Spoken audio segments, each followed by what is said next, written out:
measure it flat, it contradicts that. I'm spitting flat facts and that. And I know you don't like that. Google Maps is flat, it presents elevation profiles like that. I'm a spitting flat earth king. Sentence has a ring, doing my own thing. If earth was a big roast chicken, factually finger licking chicken, we just got the measurements missing. I'm spitting eggs and begs, begging the question lesson. I've said it before, time after time. I'm the spitting flat earth king of rhyme. Welcome to Flat Earth Debate, Uncut and After Show. I'm your host Nathan Oakley, and if you are new to this channel, or you've not done so already, then be sure to subscribe. Hit the bell notification icon and join button if you'd like to become a Nathan Oakley 1980 channel member and keep up to date with the Flat Earth Debate. If you would like to support the channel, there is a super chat that runs alongside each of these shows while they premiere, and there's also a coffee, Patreon, crypto and thanks button in the info box below the video. Speaking of Patrons, I'm going to do a quick shout out to all of you who do support me on Patreon. So, a massive shout of thanks and appreciation to Sven P, Curve Fart, Pablo de la Cruz, Level Plain Poem, Vitali Z, Colton James, Survive the Spin, Thomas van der Zander, Measured Flat, Tiers Morgan, Mitch Kennedy, Rod, The Names Burley, JMals24, Unimento, Iron26, Retro Bill, John Kays, Patrick Gunnels, Troy Shuker, Bob Barker, Mobile Mac 777, Rob W, Del West Watson, Unbelievable Productions, Blue Ridge Ranger, Abraham Mohammed, Skeptic 936, Texas Mike, Chow Young Cat, and Dank. So another massive thank you to all of you for supporting me on Patreon. Links to Patreon, as I say, are below this video. But with that, I will hand across to whoever is in Discord and Google, so you can enjoy their dulcet tones while I set up for today's live show. You're like Marlon Brando sitting in his tent, all sweaty. Oh, the humanity. You know?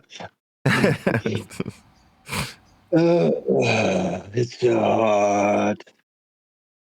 Yeah. Earth's flat. What else is there? But then what you ought to do is go 180 degrees, of course, horizontally, and get a straw hat, a Hawaiian shirt, a little oscillating fan in the background, screw the background noise, a tall ice drink with an umbrella in it. And you just sit there wiping the nice cool drink on your bald forehead, smiling. Yeah, I'm going to have to do that. I'm going to have to get an icy drink. I've got a hot cup of coffee at the moment. That's what I'm drinking. Even though it's 40-degree temperature, yeah. I'm still drinking a hot drink. Yeah, just get a nice big glass of ice water and rub it on your head once in a while. And by the end of the show, I'm going to be absolutely dripping. We can talk about. Go ahead. I was just going to say, by the end of the show, I'll be absolutely dripping wet. So currently, although I've just finished the intro, I've turned all the lights off. I mean, other than the main room light. So it's fairly light in here anyway. But without the lights on, it's obviously a lot darker and a lot cooler because they put off a lot of heat. So while I'm sat in between being on camera, I'm going to be like this.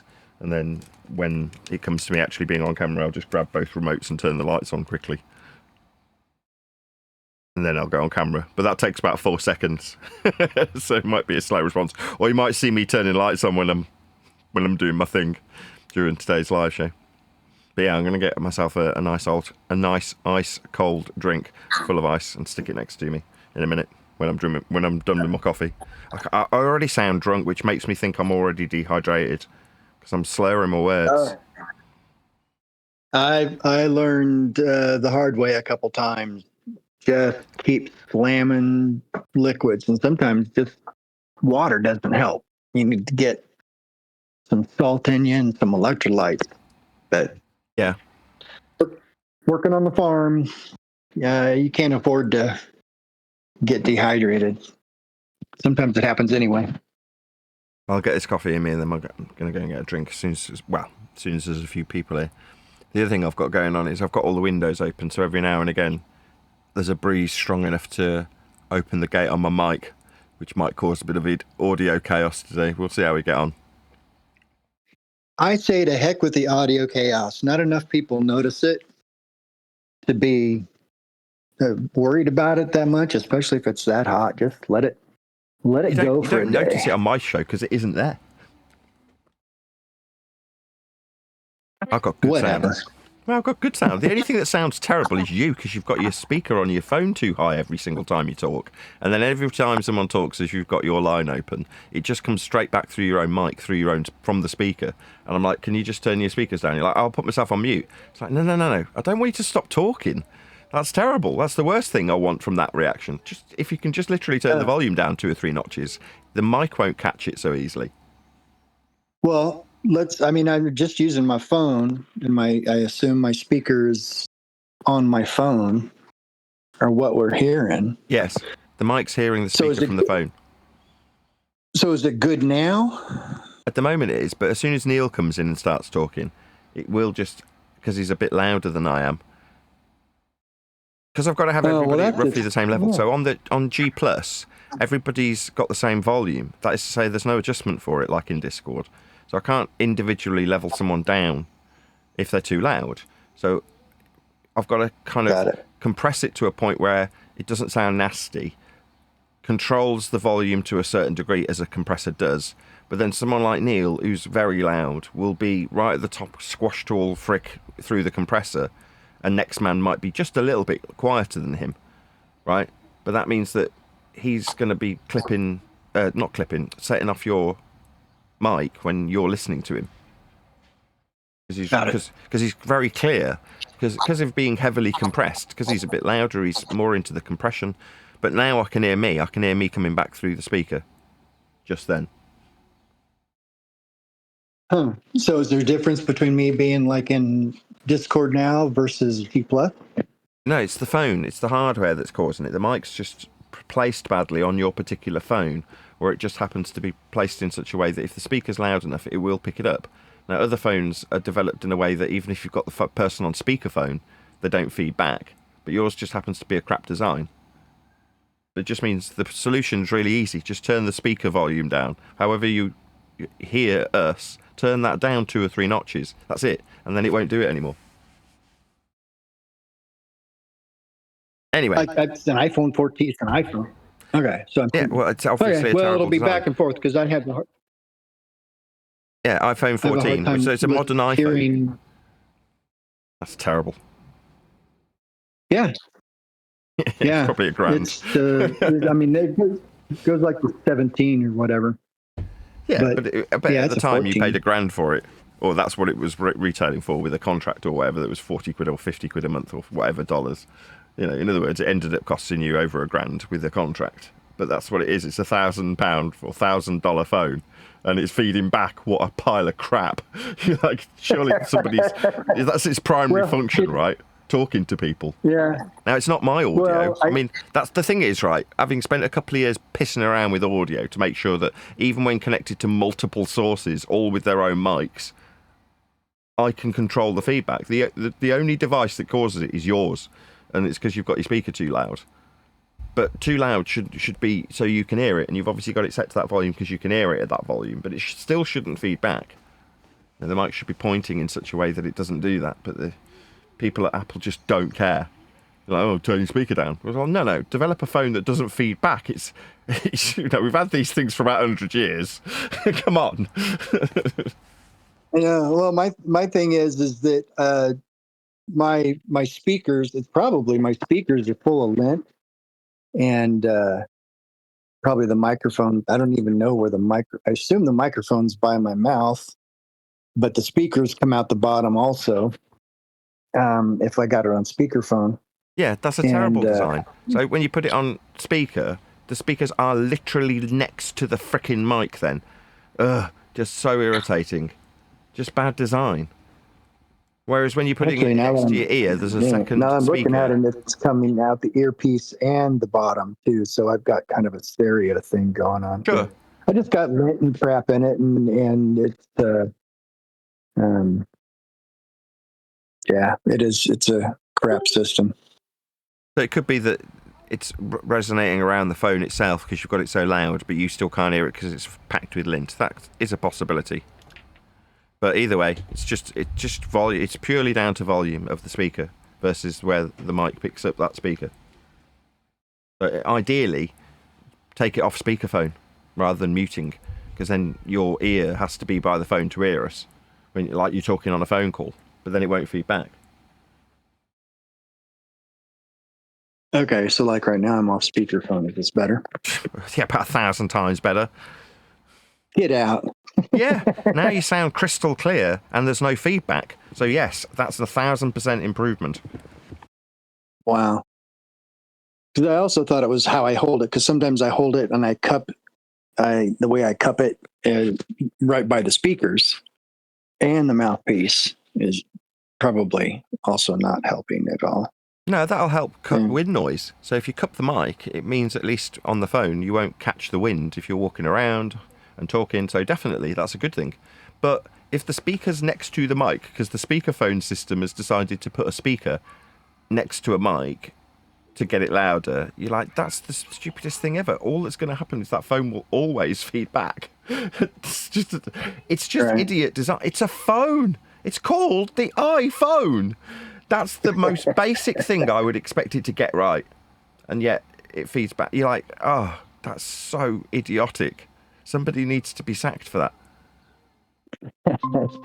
Well, thankfully I didn't pay £1,000 for it, because I get my phones upgraded from my kids. My kids have when my kids upgrade, I upgrade to their phone, their old one.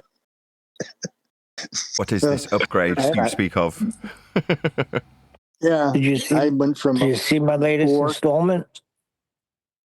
It's very rude. No, Neil. But speaking of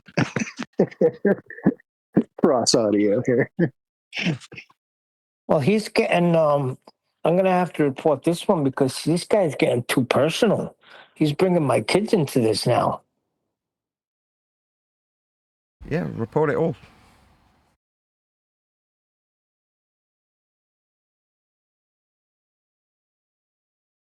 I don't understand how this,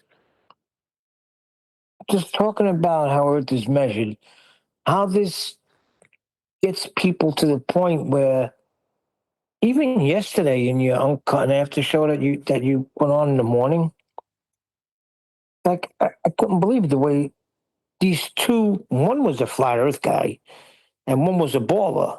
Like I said, you made enemies on both sides with the explaining to freaking or flat earthers that, like, you really have no consequence to this.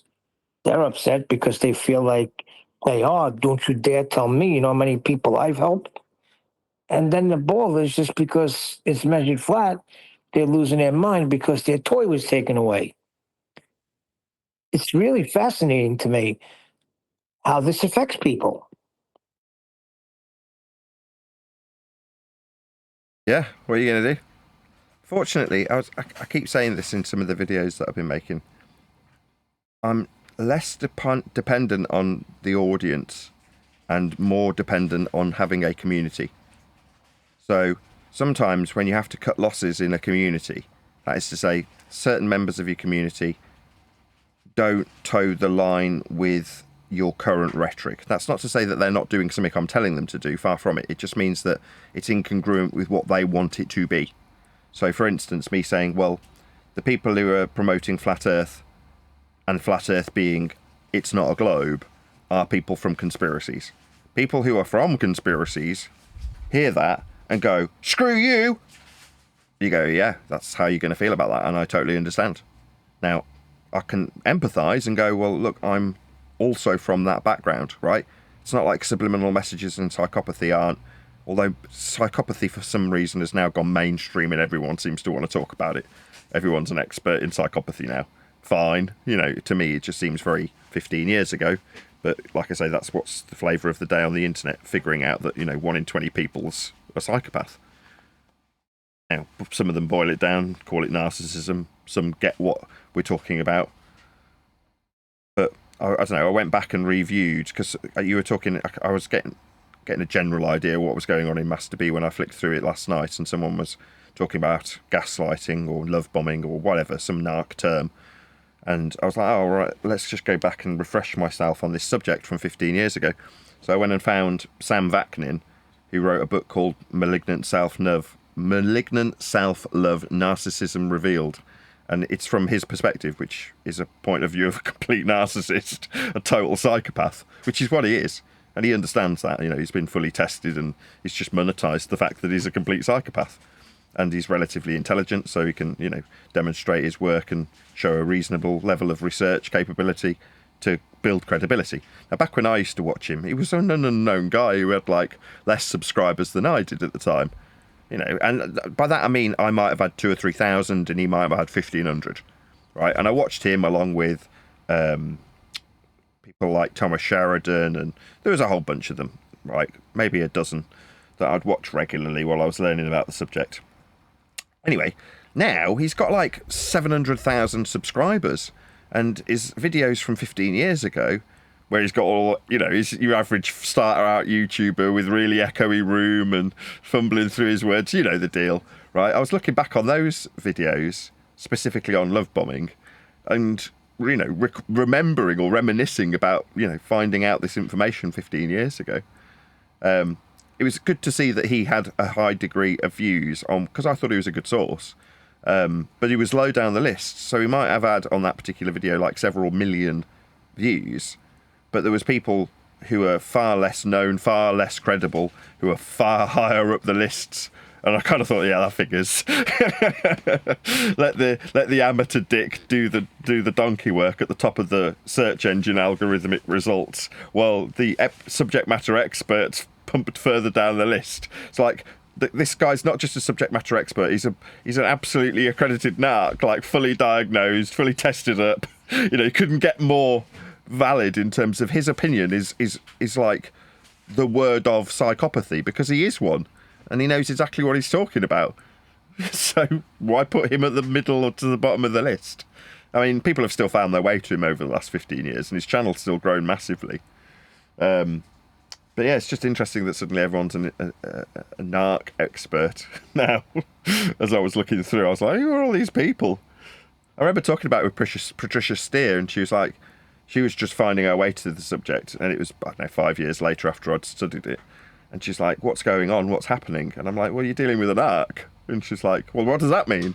I'm like, here's a couple of sources. Go and research what it means. And I gave her a few pointers, gave her a few buzzwords, so she had a vague foot in the door when some of this stuff got talked about.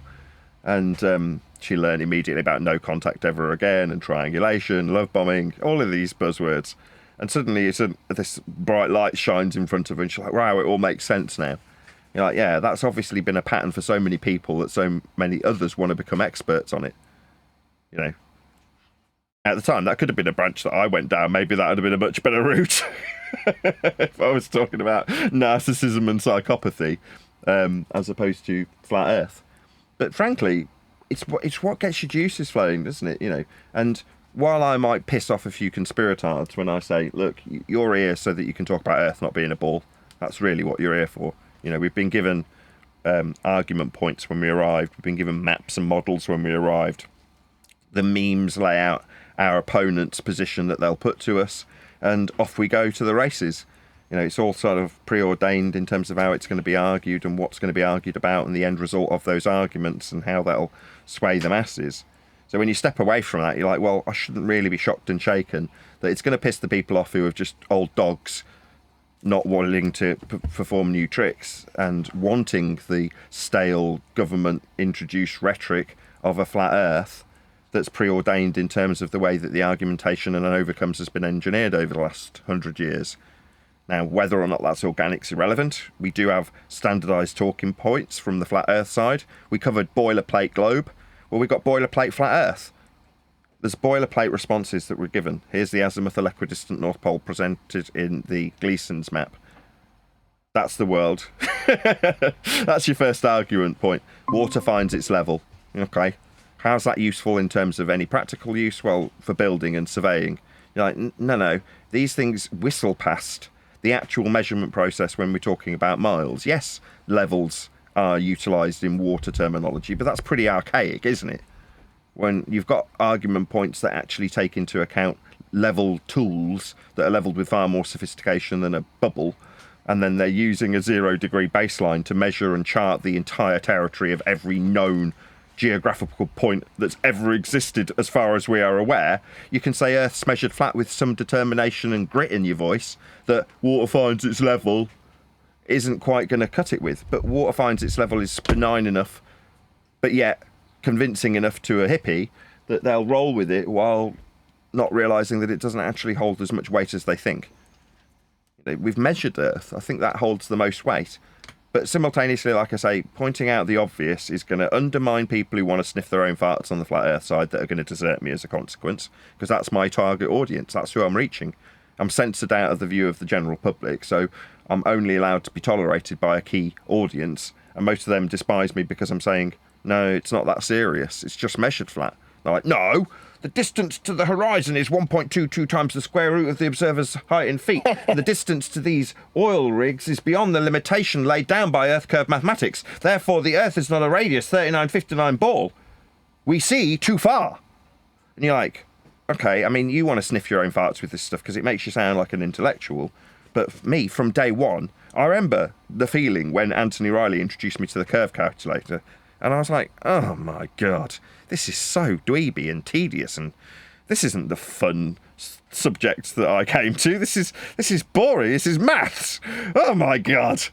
I hated it immediately, and I've never really changed my attitude. And I think most people's attitude is that way. From that point of view, I'm a normie when it comes to flat Earth. I'm like, oh, this isn't worth the cognitive investment. Same goes for heliocentrism. I've got a vague interest in it, because I can remember being a 12-year-old boy. But beyond that vague interest, it doesn't hold anything significantly important in my life to make me want to dedicate the time that I have dedicated to it when undoing it for the flat Earth ends. Now, when you get to the ends, you go, well, the world does not want to be told that they're on a flat plane. That's it. So nobody's going to be delighted with me coming to them.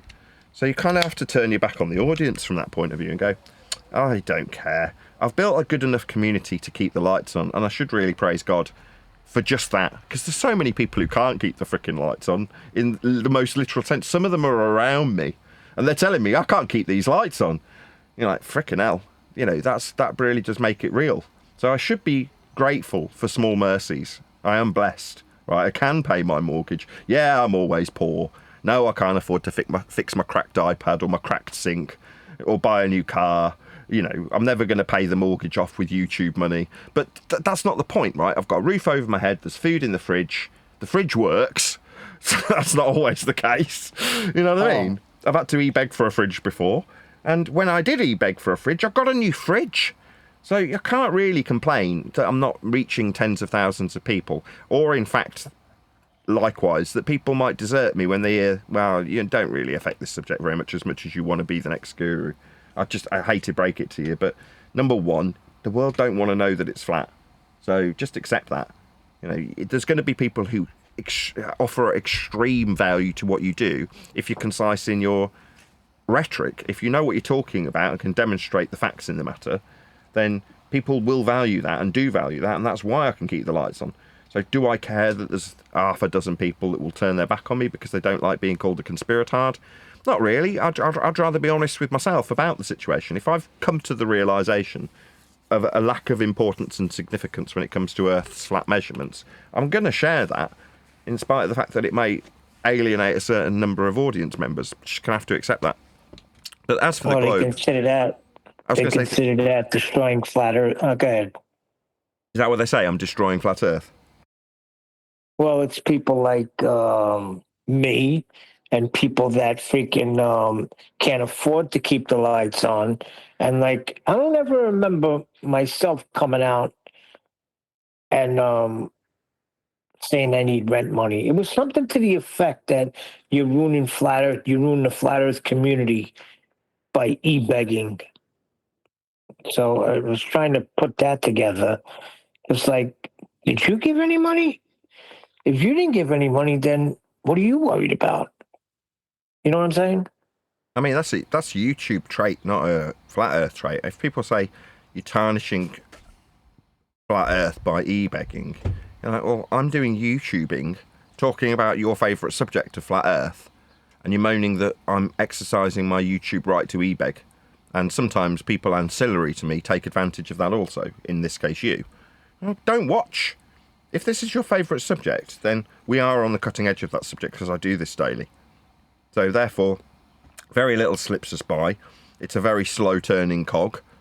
And, you know, having learnt every bit of boilerplate rhetoric from the globe and flat earth side, I feel educated in the subject matter. Does that mean I'm not going to ask you to give me money? No, I'm going to ask you to give me money. You don't have to. What's that, you don't like me e-begging? Okay.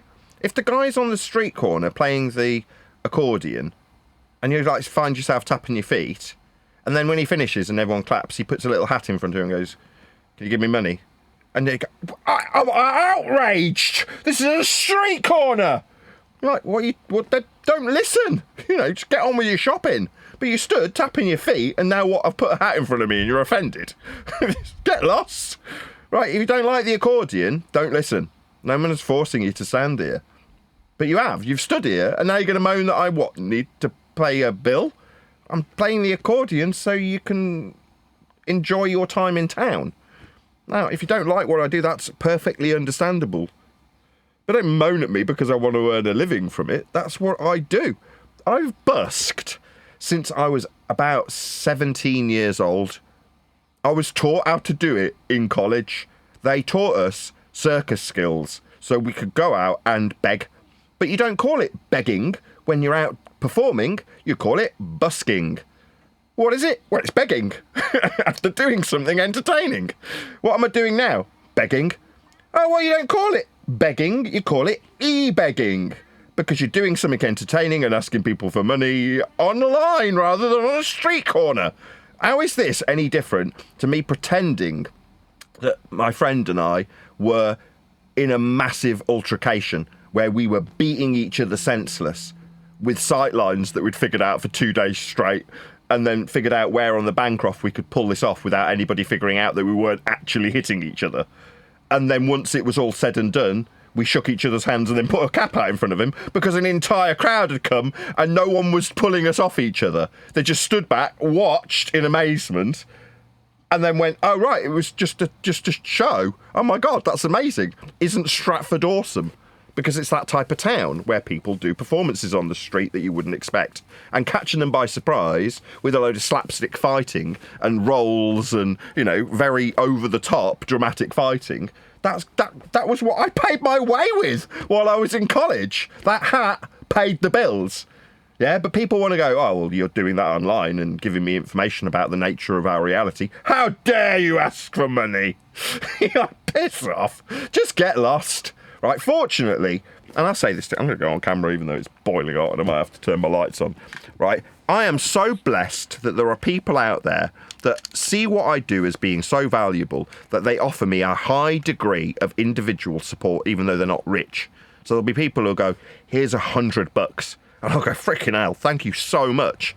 Because that genuinely keeps the lights on and the mortgage paid. That's not to say that people who are giving me a fiver or a tenner doesn't all add up. It absolutely, without question, does. But the fact that there are people who are willing to give me a fiver and a tenner just because I exist online doing what I do is an absolute godsend. But it means that when somebody comes along and goes, "I don't like you being completely brutally honest about how Earth is flat," because it interferes with my wanting to be a self-appointed guru, I can say, "Don't let the door at you on the way out. It doesn't matter." And in some instances, even if they are a supporter of the show financially, I can still have that attitude and go, okay, somebody else will still, and there are plenty of others who do very highly value what I'm doing here, which is why I do it. You know, when I go from seeing the numbers of the live show halve after some YouTube intervention that everyone's moaning about, so about a year ago, everyone was like, "Oh my God, my numbers are terrible suddenly." And every YouTuber said it simultaneously.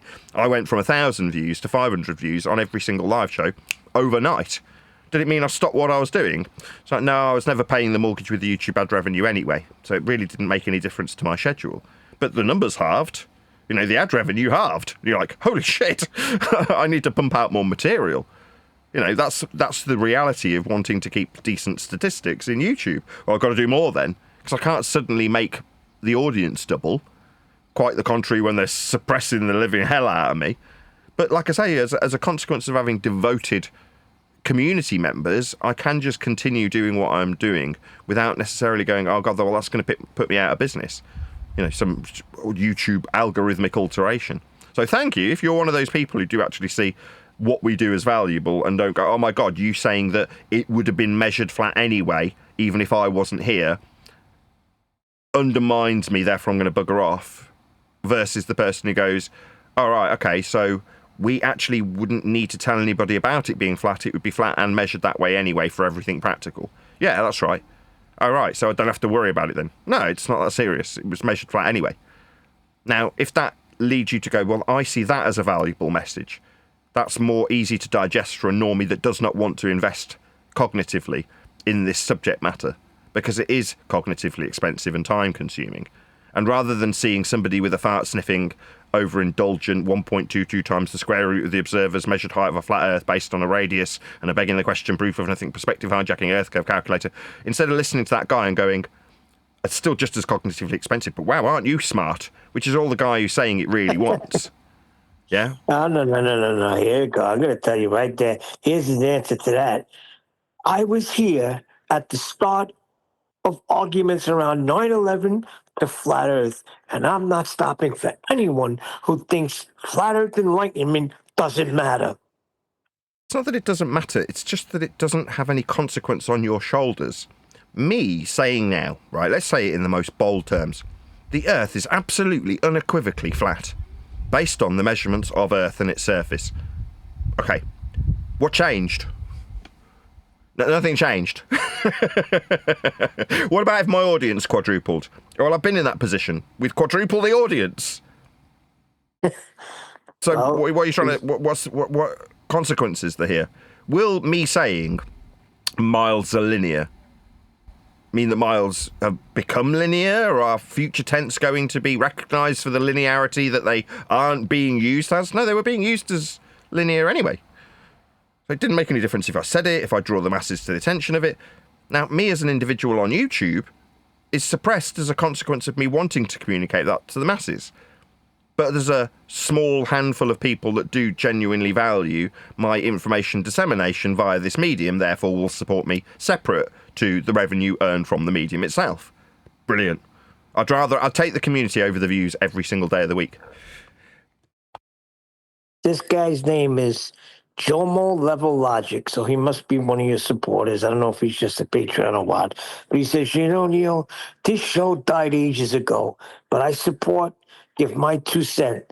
And the host says, nigga, like some fucking dumb twat. Like I said, my membership runs out and I won't listen or be watching as much. Simple. So he doesn't even have a proper handle on any situation. If he's referring to when you use that word in 24/7, that's what I'm thinking, because you don't just in conversation use that word. I'd use it contextually. Now, we're talking about that word, so I'm going to be scared to say the word nigger just because it's a blacklisted word. Number one, I'm black. I can say that. Yeah? Like McToon can talk about homosexuals. Don't even get me started on him. His one is really freaking. I see that I had a missed call, so I look, and sure enough, it's him from last night. So I read the friggin' thing, and he's still talking about fisting. So, I mean, he really must be turned on by it, because you haven't talked about it, but he still is. That must be scarred in his memory. But anyway, this guy, Jomo Level Logic from yesterday, and this is just on, the premiere you had yesterday. Who are you to bitch at what I do in Flat Earth? You said I enjoy a debate, have a great chat about many a topic. You shallow little man. Think fit yourself some fuck of Nathan who burns bridges. I don't even know. This guy doesn't even have write properly. Unless, you know what it is? He's from the UK, this guy. Okay.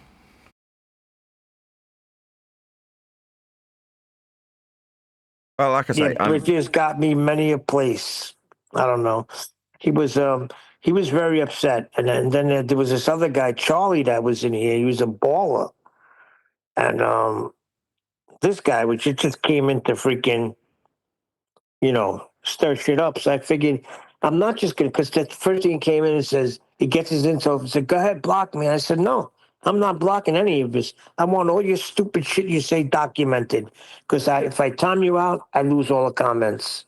So I let them have their go yesterday, and they went the whole freaking show. 2 weeks, right? Ha ha ha ha ha ha. Things like that. That is funny though. 2 weeks. It will be 2 weeks. A couple more weeks. You were on your knees. That's what he's telling about me. Stolen. Ha ha ha ha ha. Where is that Easter book? This is the Baller Charlie guy, and they were attacking one of the members here, Super Blaze, and then they got into the whole Israel thing. Now, I don't ever remember talking about Israel or what's going on there, and I don't even remember Super Blaze do it. I said, all I do is pray for peace upon Jerusalem. That's it. I don't get involved with who's right, who's wrong, and what's going on. I just do what the Bible instructs for peace upon Jerusalem. And you're called a Jew lover. So it's weird. I mean, these people just sound like troublemakers. Do you not think they sound like troublemakers? Oh, wait, that was the guy that came in. The drunk debunk felons. Drunk debunk. They're ballers. That guy contacted me about having me on to publicize the book. The drunk debunk felons? I think so. I'd watch him. He said, Blaze, shut the F up. Neil, you love evil. Shut the F up. He was just going off on me. He's the one that was saying, you ruined good flat earth. Yeah, they're ballers. So what you do, so they're LARPers then. So they're coming in saying, I'm a dedicated flatty and I don't like what you're doing. Why? Because that creates an impression that there are flatties that are bracing against me. So they think they're being clever when they LARP as disapproving flatties. You're like, okay. Why? Sad. Like I say, this is why I'm not dependent on people like that. So somebody who's been given a free membership as well, leaning into it from what I read between the lines when you were telling me yesterday in Master B, I read between the lines, this is somebody who's been given a free membership because they watch my show all the time. Now it's about to run out. They're like, I'm not going to be renewing my money. You're off mute, Neil. I'm not going to be renewing my membership. You're like, you didn't probably pay for it in the first place. You're probably gifted it by somebody who's one of those people that I say is a very kind and generous soul that keeps me going, keeps the lights on. And one of the ways they support me is by buying other people memberships.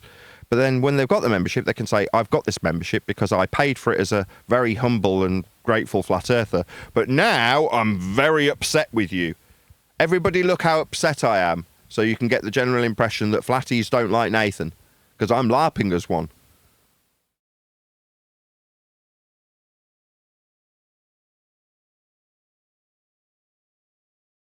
Yeah, I was just going through the comments to see what they said. I didn't realize I was off mood.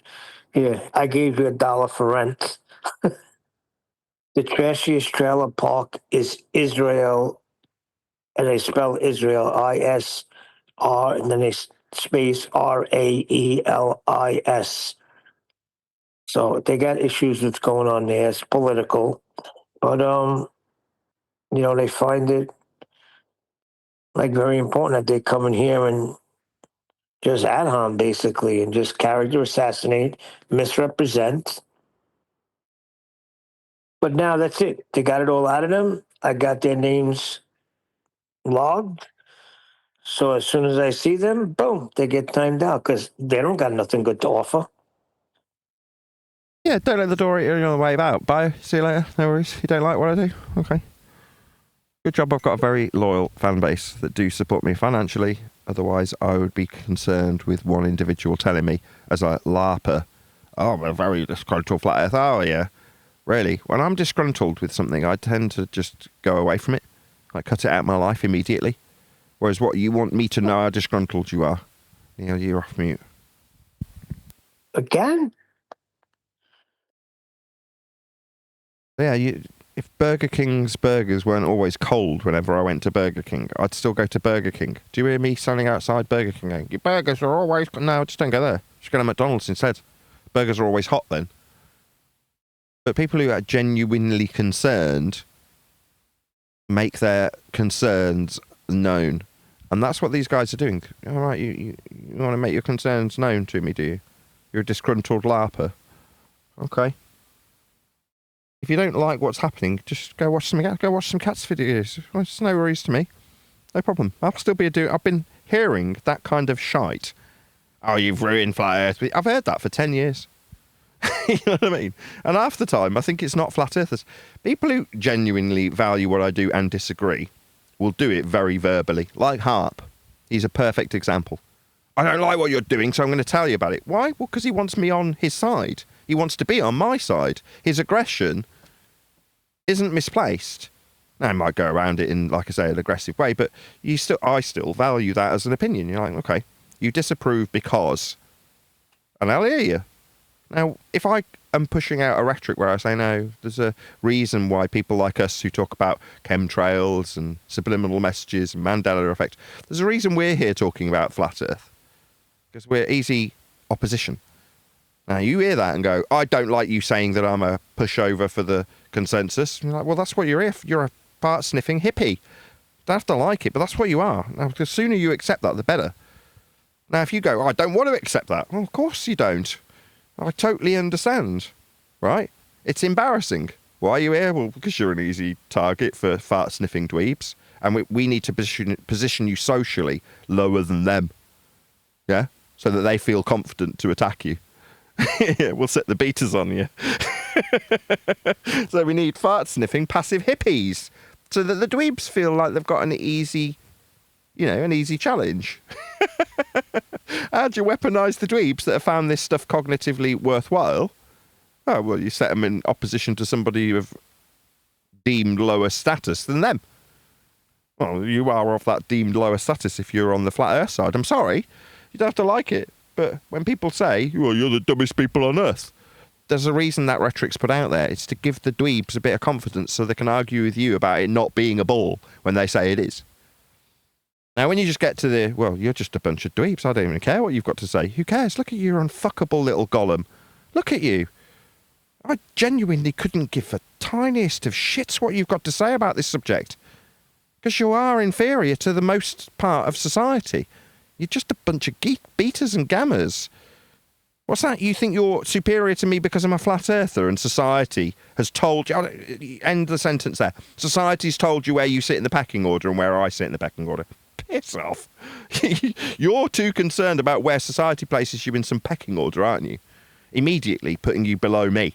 I couldn't give a shit, you pathetic little snotty-nosed spotty dweeb, with your information about Star Trek and Star Wars and warp drives and black holes and geodesics, tangential.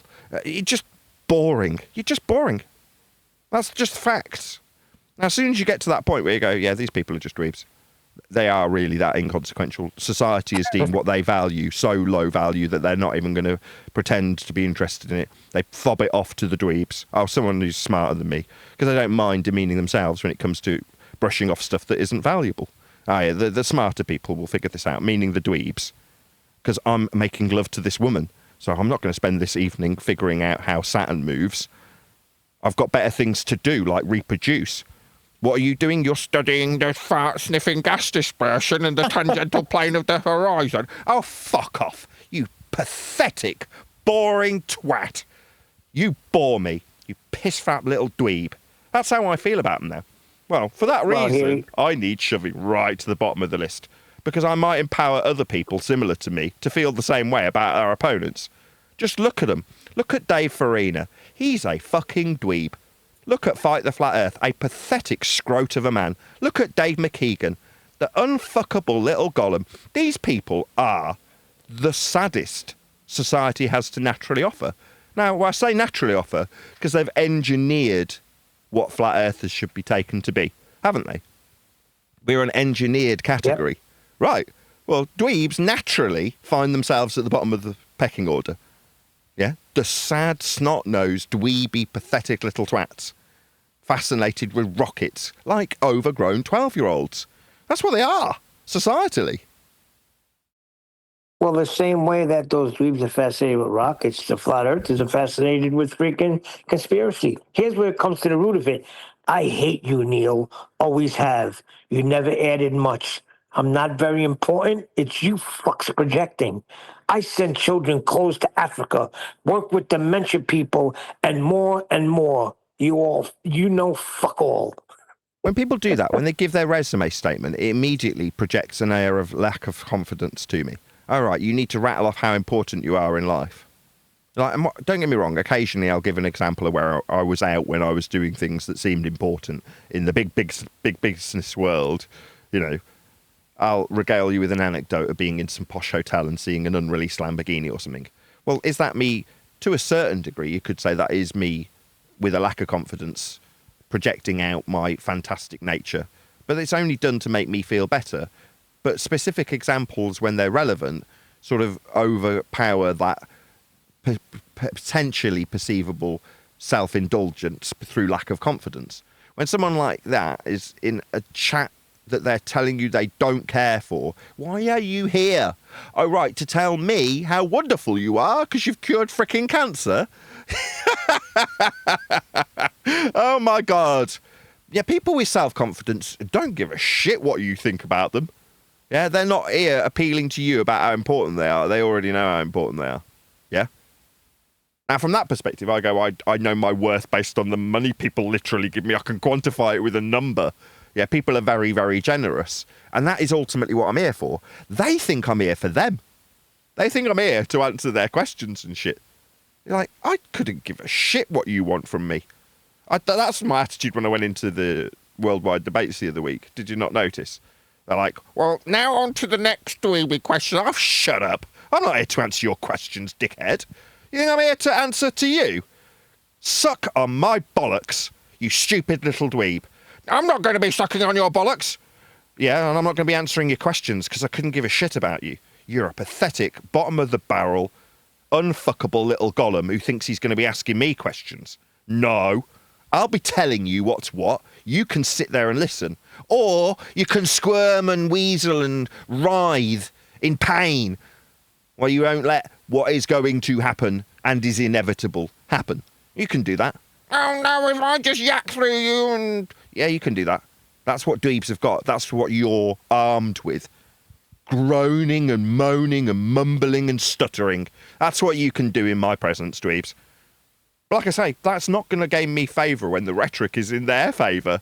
We might be socially engineered to be below them in the pecking order, but that means that socially we're below them in the pecking order. So they're not going to climb the algorithmic ranks of YouTube. Oh well. Good job I got a fantastic community that still sees what I do as incredibly valuable, or I wouldn't be keeping the lights on. What's my overall goal? To keep the lights on, keep the kids fed. That's basically it. Just surviving. That's good enough. I'm blessed that I do a job that I love doing. Being a YouTuber is amazing. So I'm blessed and should count my blessings rather than go, oh no, what's that? You're not happy that I used the word nigger? It's just a word. Oh, did it offend your delicate little snowflake ears? Oh, Yeah. Get out of my fucking space, you pathetic little man. He sends people close to Africa, so that's why I got offended. But he goes on to say, this is Jomo level logic now. I'm important to many people from LA, where I was born, to the UK, where I live now. You are a fart in terms of importance. So then I started explaining to him about your use of the word and what you were trying to do. So he says, nah, don't contradict now. Your master Nathan will think he knows how to deal with racists. It's not FE, right, Neil? It goes on and on, as we can see from all people who left this channel. It's only a flat earth. It means F all. Even if you have a book, no one effing cares. But about your rhetoric, that's what you project. It sucks, but I will watch the ship go down slow. Did you tell him? I've got several friends that are black. Did you tell him that? It's funny. They're here to watch the ship go down, Nathan. How long is the ship going to go down? that kind of For about 12 sentiment. years? Yeah, that's called wishful thinking, right? So wishful thinking is where if I LARP as a disgruntled flatty and start telling the people around me, look, disgruntled flatty, walking away, the hope is that the people around will see that and go, oh, well, I should do that too, because I, like you, am so geared towards following the consensus that I will also walk away. And as they're saying, I will be walking away, therefore everyone else will do as I do, and I'll, subsequently, wishful thinking, watch the whole thing burn. Sorry, what? I've been hearing that for 12 years. Still here, I still pay the mortgage. Nothing you do will affect anything that I do. But the fact that you deluded yourself that I'm of this significance. I went out and cured AIDS in Africa.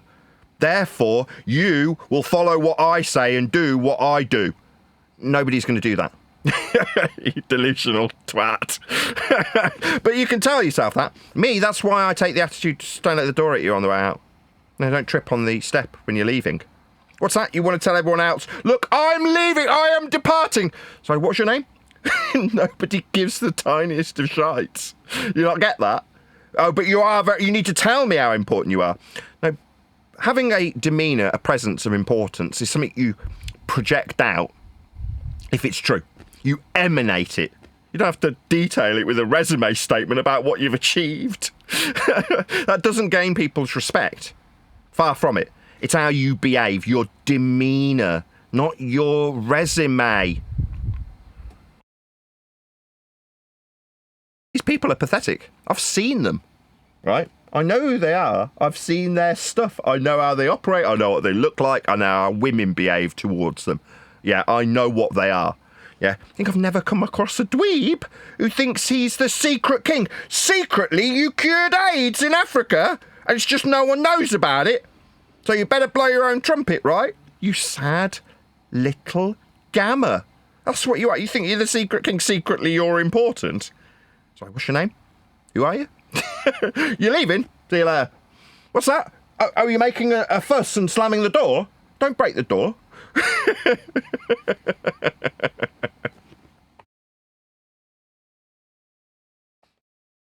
What I like to say to these people is like, you ever seen in The Simpsons a Poon, a Hassapy and a Petalon? And he's talking to his customers. Do not touch the squishies! Get out of my establishment and come again. So when he said that, I said, the ship is running perfectly smooth, better than ever. It will run perfect when wankers like you are finally off. How are you? Morgan. Good morning. Buenos dias. Ah, guten Morgen, bitte. Yeah. As a non-German speaker with a German introduction, if I've ever heard one. It is absolutely sweltering here in the UK. Right, yesterday it was even too hot to run the show.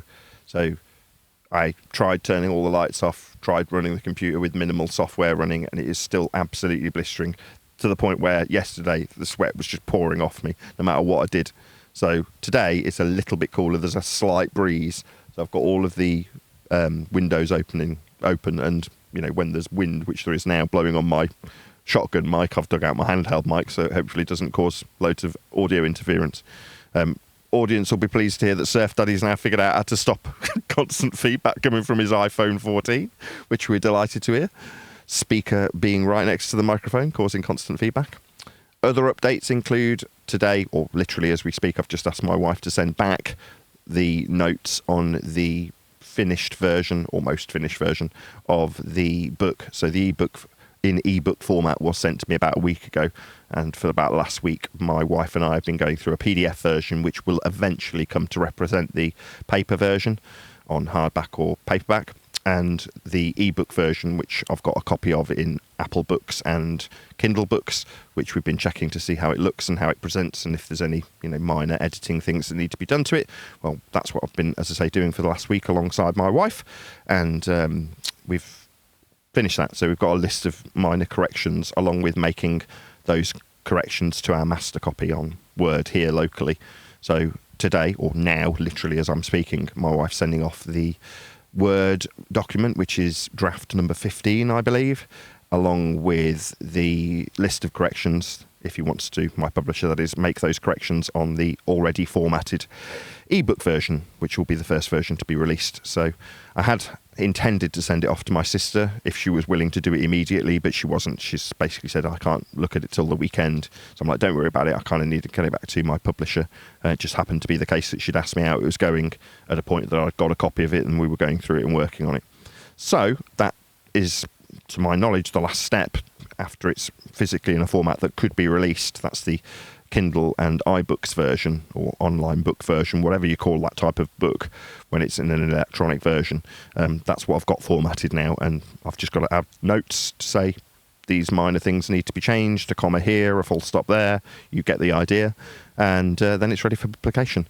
I would estimate that it can't be any more than a couple of weeks from now when it'll come out. So that's all good to hear, I'm sure. The wind's dropped down Very now. good. Can't wait. I'll go back on my main microphone now that the wind's dropped. Although it's now going to start boiling me.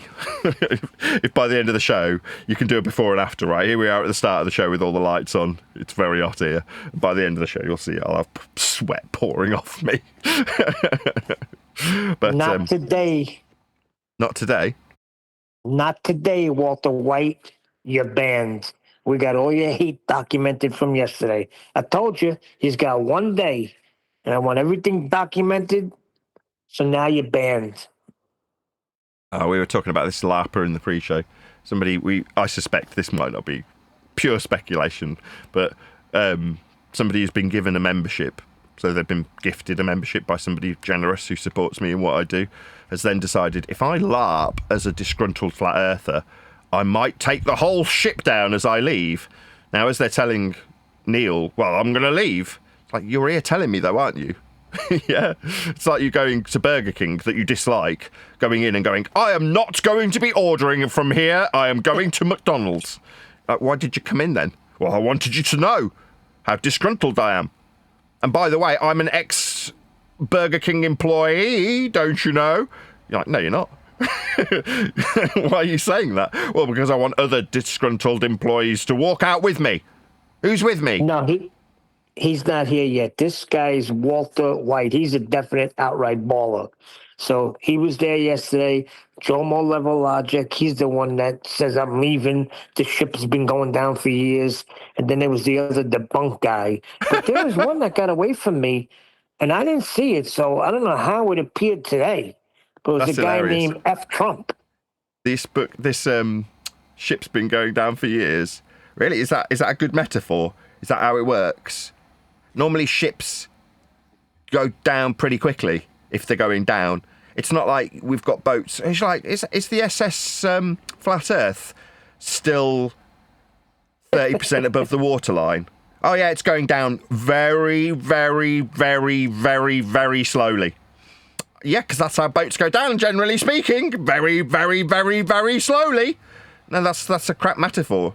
You know, you've been watching the ship, if I could say it, the ship sink for years. That's a crap metaphor. Now, I've been hearing that crap for years. I didn't think about that. You're right. Ships go down quick. They don't take years to go down. Just go look at the Titanic.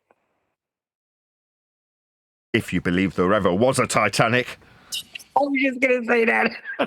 And that's right up that guy's alley. You think the Titanic really happened? Obviously, you have no idea. It's a big conspiracy, Neil.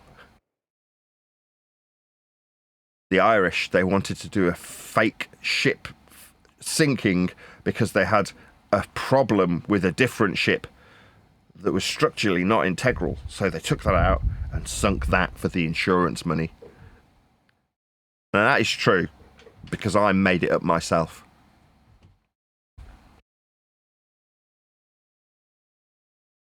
Anyway, in the pre-show, we were talking about people based on this LARPer, not this particular LARPer, but a different LARPer, pretending to be a disgruntled flat earther so he can walk out like Jerry Maguire with a fish going, who's with me? You're like, okay, you can deliver your resume statement in Burger King as you're walking out telling them that you're not going to buy burgers, but no one cares. right? Literally, at the moment, my rhetoric is that I'm insignificant in regards to this particular rhetorical device that I use that we call Flat Earth. A rhetorical device because it's here so I can be a YouTuber and make a living and keep my kids fed. That's the main purpose of me being here. Now, I do that because there's people who support and value the information I deliver as a YouTuber. That information being about how currently Earth is measured flat. The rhetoric has changed and been refined over many, many years. Now, that refinement, which is an accurate description of how the information I deliver here on a daily basis has come to pass, is being spun into a sinking ship. No, I'd say that the position has become so refined as to almost make ourselves redundant from needing to deliver that message. That's how refined it's become. Etheric, you could say. You know, beyond being a fine powder, it's become a ghost-like substance that just permeates the air, whether you like it or not. And that's what Earth being measured flat is. It always was, always will be measured flat. Earth's surface, that is. For all that measure it. Regardless of your desires to take the flat Earth surface level measurements and turn them into sphericity, as an example. Again, very much a rhetoric that we are walking away from. You know, feel free to retain your ball belief. Don't see me as some scary enemy. Yeah, I'm telling you, you can keep your ball faith. It's fine. Now I know that it's based on flat Earth measurements. I can't stand shoulder to shoulder with you. Now, I get that there's a lot of people back in the day, I don't know if it's true now because I don't care, that wanted to convert me back. Like Ranty or Jose or Jaron, you know, they feel that it's their mission to convert some individual back to the ball. Now, for me, it's become impossible, having learnt how Earth was measured, flat, to create the ball, paradoxically meaning that I am completely and utterly alienated from the notion of being on a ball. It is of zero consequence to me anymore. I used to, as I was departing it, in some small way, admire the out-of-the-box thinking from people like Copernicus and Kepler and Huygens that established this system called heliocentrism, based on flat plane measurements, as I now understand it to be, meaning that it is unreifiable, whatever the word is, incapable of being reified into existence. When you look at this diagrammatical example of an extended celestial and internal equatorial plane, you know that you cannot take that information and put yourself inside a ball to believe in the reification of orbital motion. That can't be done. I can't be inside this ball.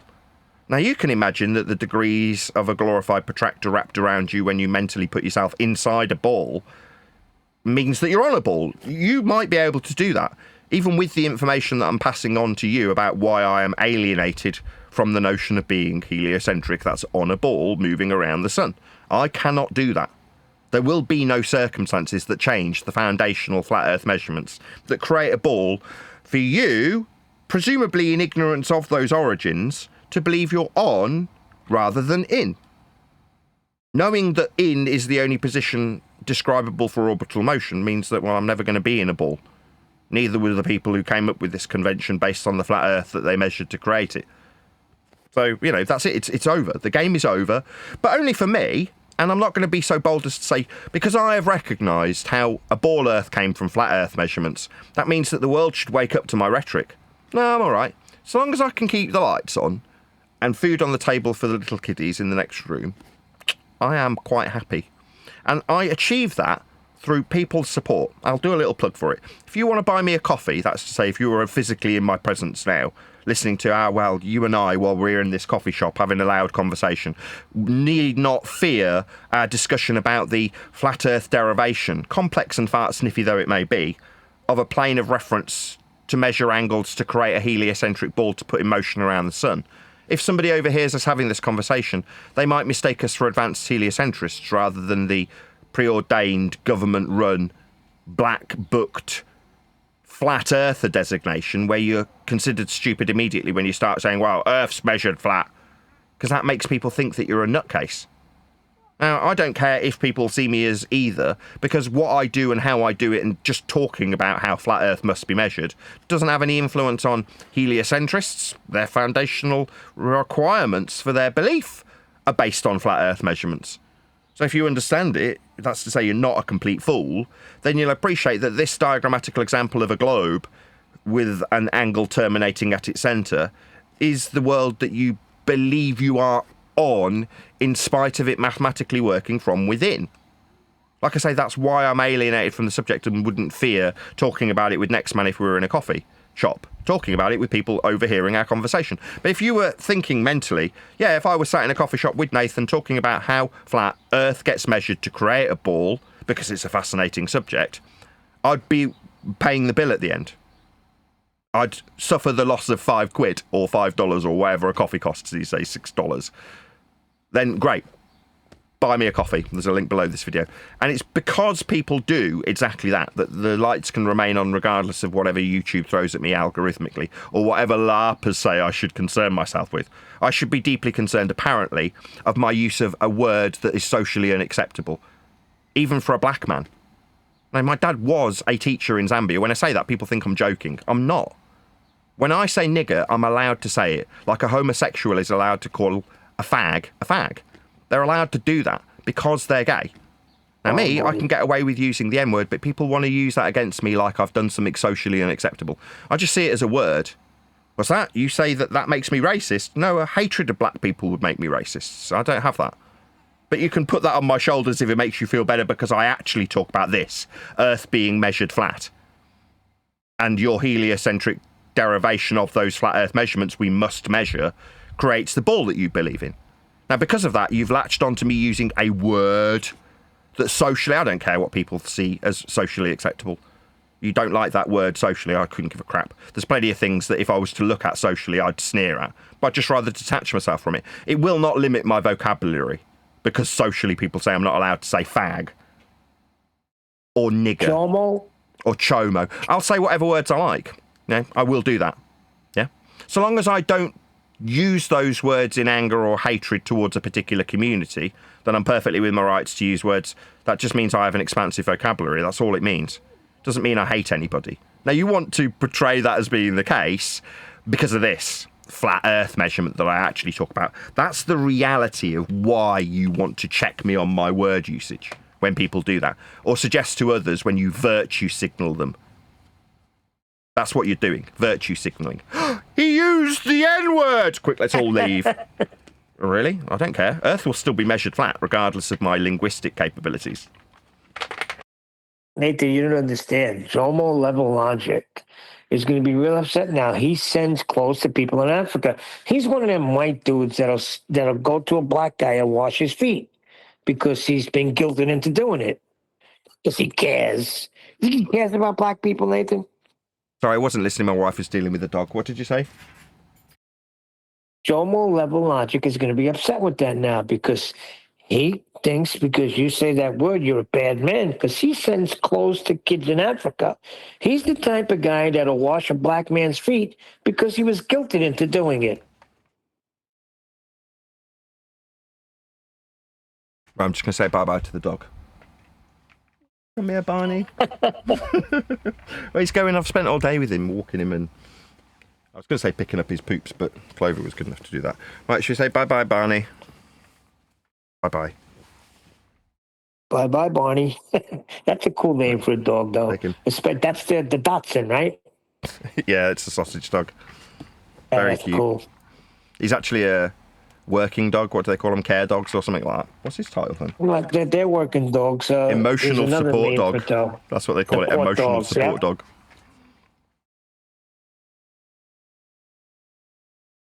Sorry, Neil. I was talking straight through you about dogs, which aren't very important.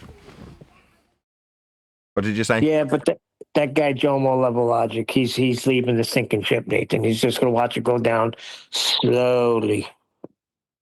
Yeah, as I say, I'm not dependent on one individual viewer. Like, I'm suddenly not going to poo my pants because somebody's walking towards the door. Okay, don't let the door hit you on the way back. On the way out, sorry. You'll probably come back. That's what people like you do. One of the quotes that you read earlier was something to the effect of, I'll be watching a lot less now. Like a lot less. It's me back in the Burger King example. I'll be eating a lot less burgers. Can I have one cheeseburger, please? I'm not having a Whopper, though. You'll be watching a lot less. That's all right. Don't watch ever again. Just get lost and don't come back. There you go. Don't let the door hit you on the way out. What's that? You'll be watching less. Couldn't care less how much you watch. Yeah, the people who actually support me in sincerity generally give me money, and I'm very grateful to them. I tell them so. Thank you very much for giving me money. I really appreciate it. It makes all the difference. That's the kind of message I send, or some variant thereof when someone sends me a coffee link. Like buys me a coffee or sends me a PayPal or sends a super chat. My general sentiment is thanks, that's what keeps the lights on. What's that? You're a disgruntled viewer. I couldn't give the tiniest of shits. What's that? You gonna leave? Okay, get lost. Why are you telling me? I don't care. If you're gonna leave my life, why would I concern myself with what you think about me? You're about to leave. So I'll never have to concern myself with your opinion ever again then? All right, jolly good. Well, hurry up about it then. I can stop concerning myself with your opinion immediately if you leave now. What's that, you're going to watch less? Oh, that's disappointing. So I'll have to listen to you boring the tits off everybody with how much you dislike things. You just sound like somebody who likes to moan. Everyone around here is quite jolly. Most of the people who support me are quite upbeat. You seem like a miserable sod. Just get lost. Never come back. There you go. What's that? You were expecting me to rally around how you're the most wonderful person ever because you've rattled off your resume statement and told me how important you are. I still couldn't give a shit. Get lost. I don't care. Yeah? I am grateful that I built a community over the 12 years that this ship's been sinking. Oh, really? Well, it's sinking so slowly that there's quite a community that's on the deck currently having a little party. It's just you that you want to jump over the side and you're telling everyone else to do it. No, we're all good. This boat seems quite sturdy, actually. It's been here for 12 years, even though there's people on it saying, it's sinking! No, you're just crying wolf. That's all you're doing. Now, I'd rather you did bugger off. In sincerity, just go. Yeah? You're bringing everybody down with your demeanour. Nobody likes you. Yeah? But you want to tell everyone how important you are. No one cares. No one's here for you. They're on this channel, it's mine. They're here for me. What's that? That really makes you recoil. Yeah, I bet it does. I've heard it all before.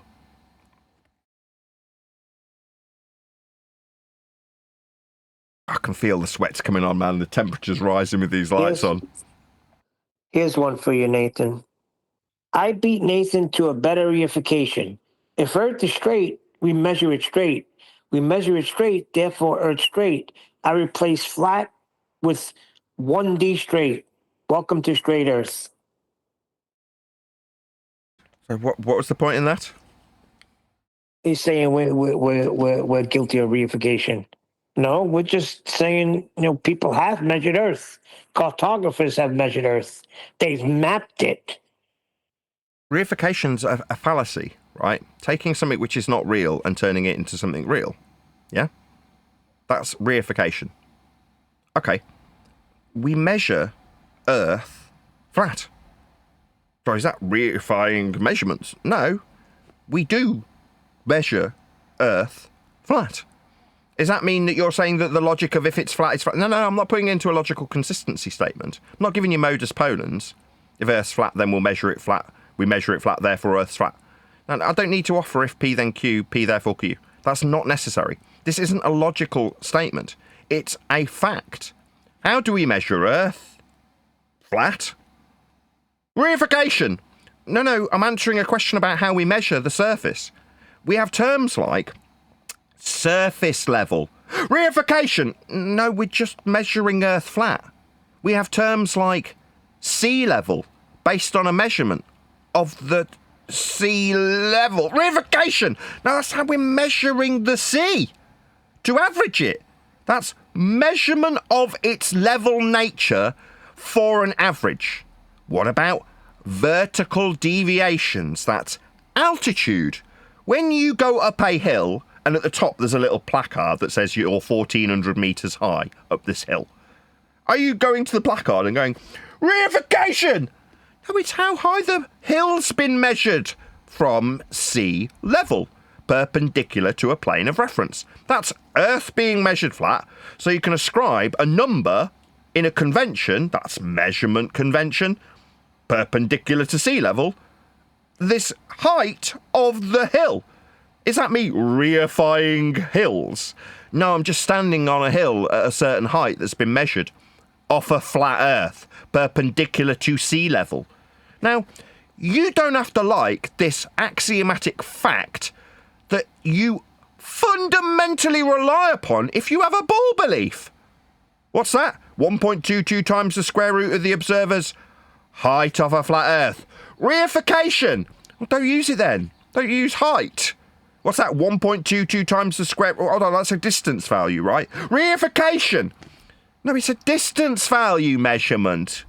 Now, you don't have to use them to believe you're in a ball. And what are them? Flat Earth measurements of height and distance. I really like the line of sight that was brought up in one of your previous shows with the fellow that was measuring from a lighthouse. And just out of curiosity, I typed in, what is the line of sight distance from Zurich to Los Angeles?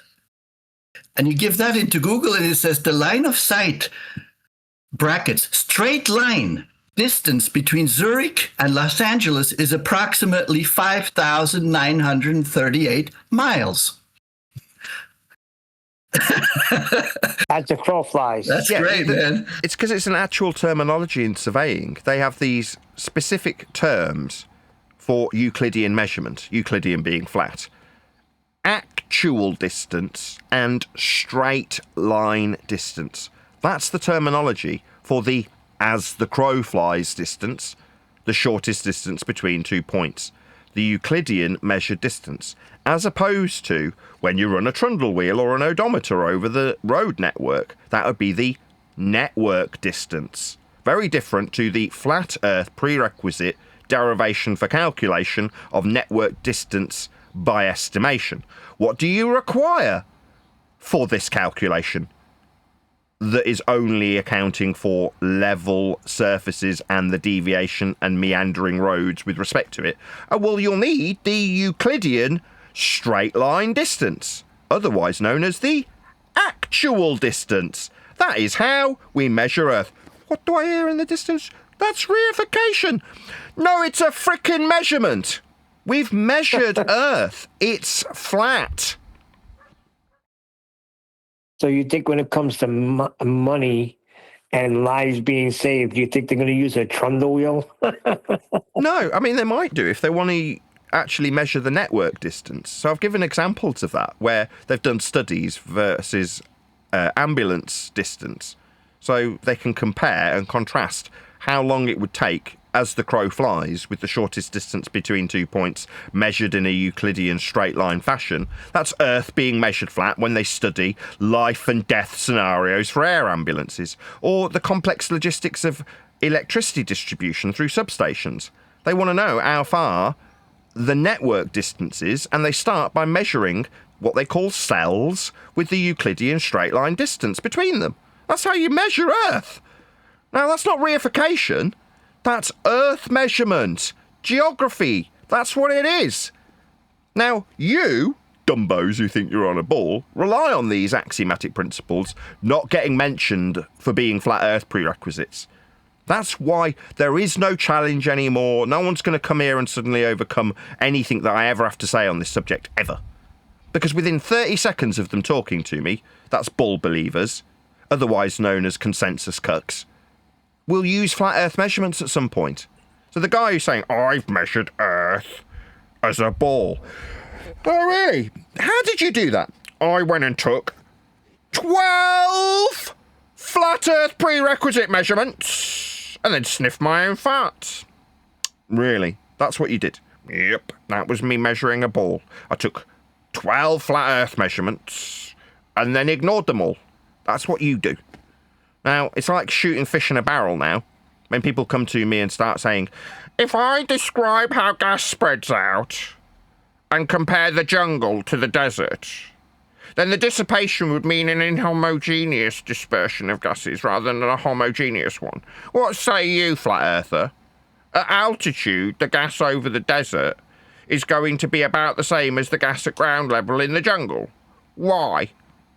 Sorry, let me get this straight. You're asking a YouTuber who couldn't give a tiniest of shits about this how the flat Earth measurement of altitude perpendicular to sea level in a comparative difference with a linear measurement between 2 points, that's the straight line, actual distance, is comparable to the perpendicular linear altitude measurement from sea level. Is that correct?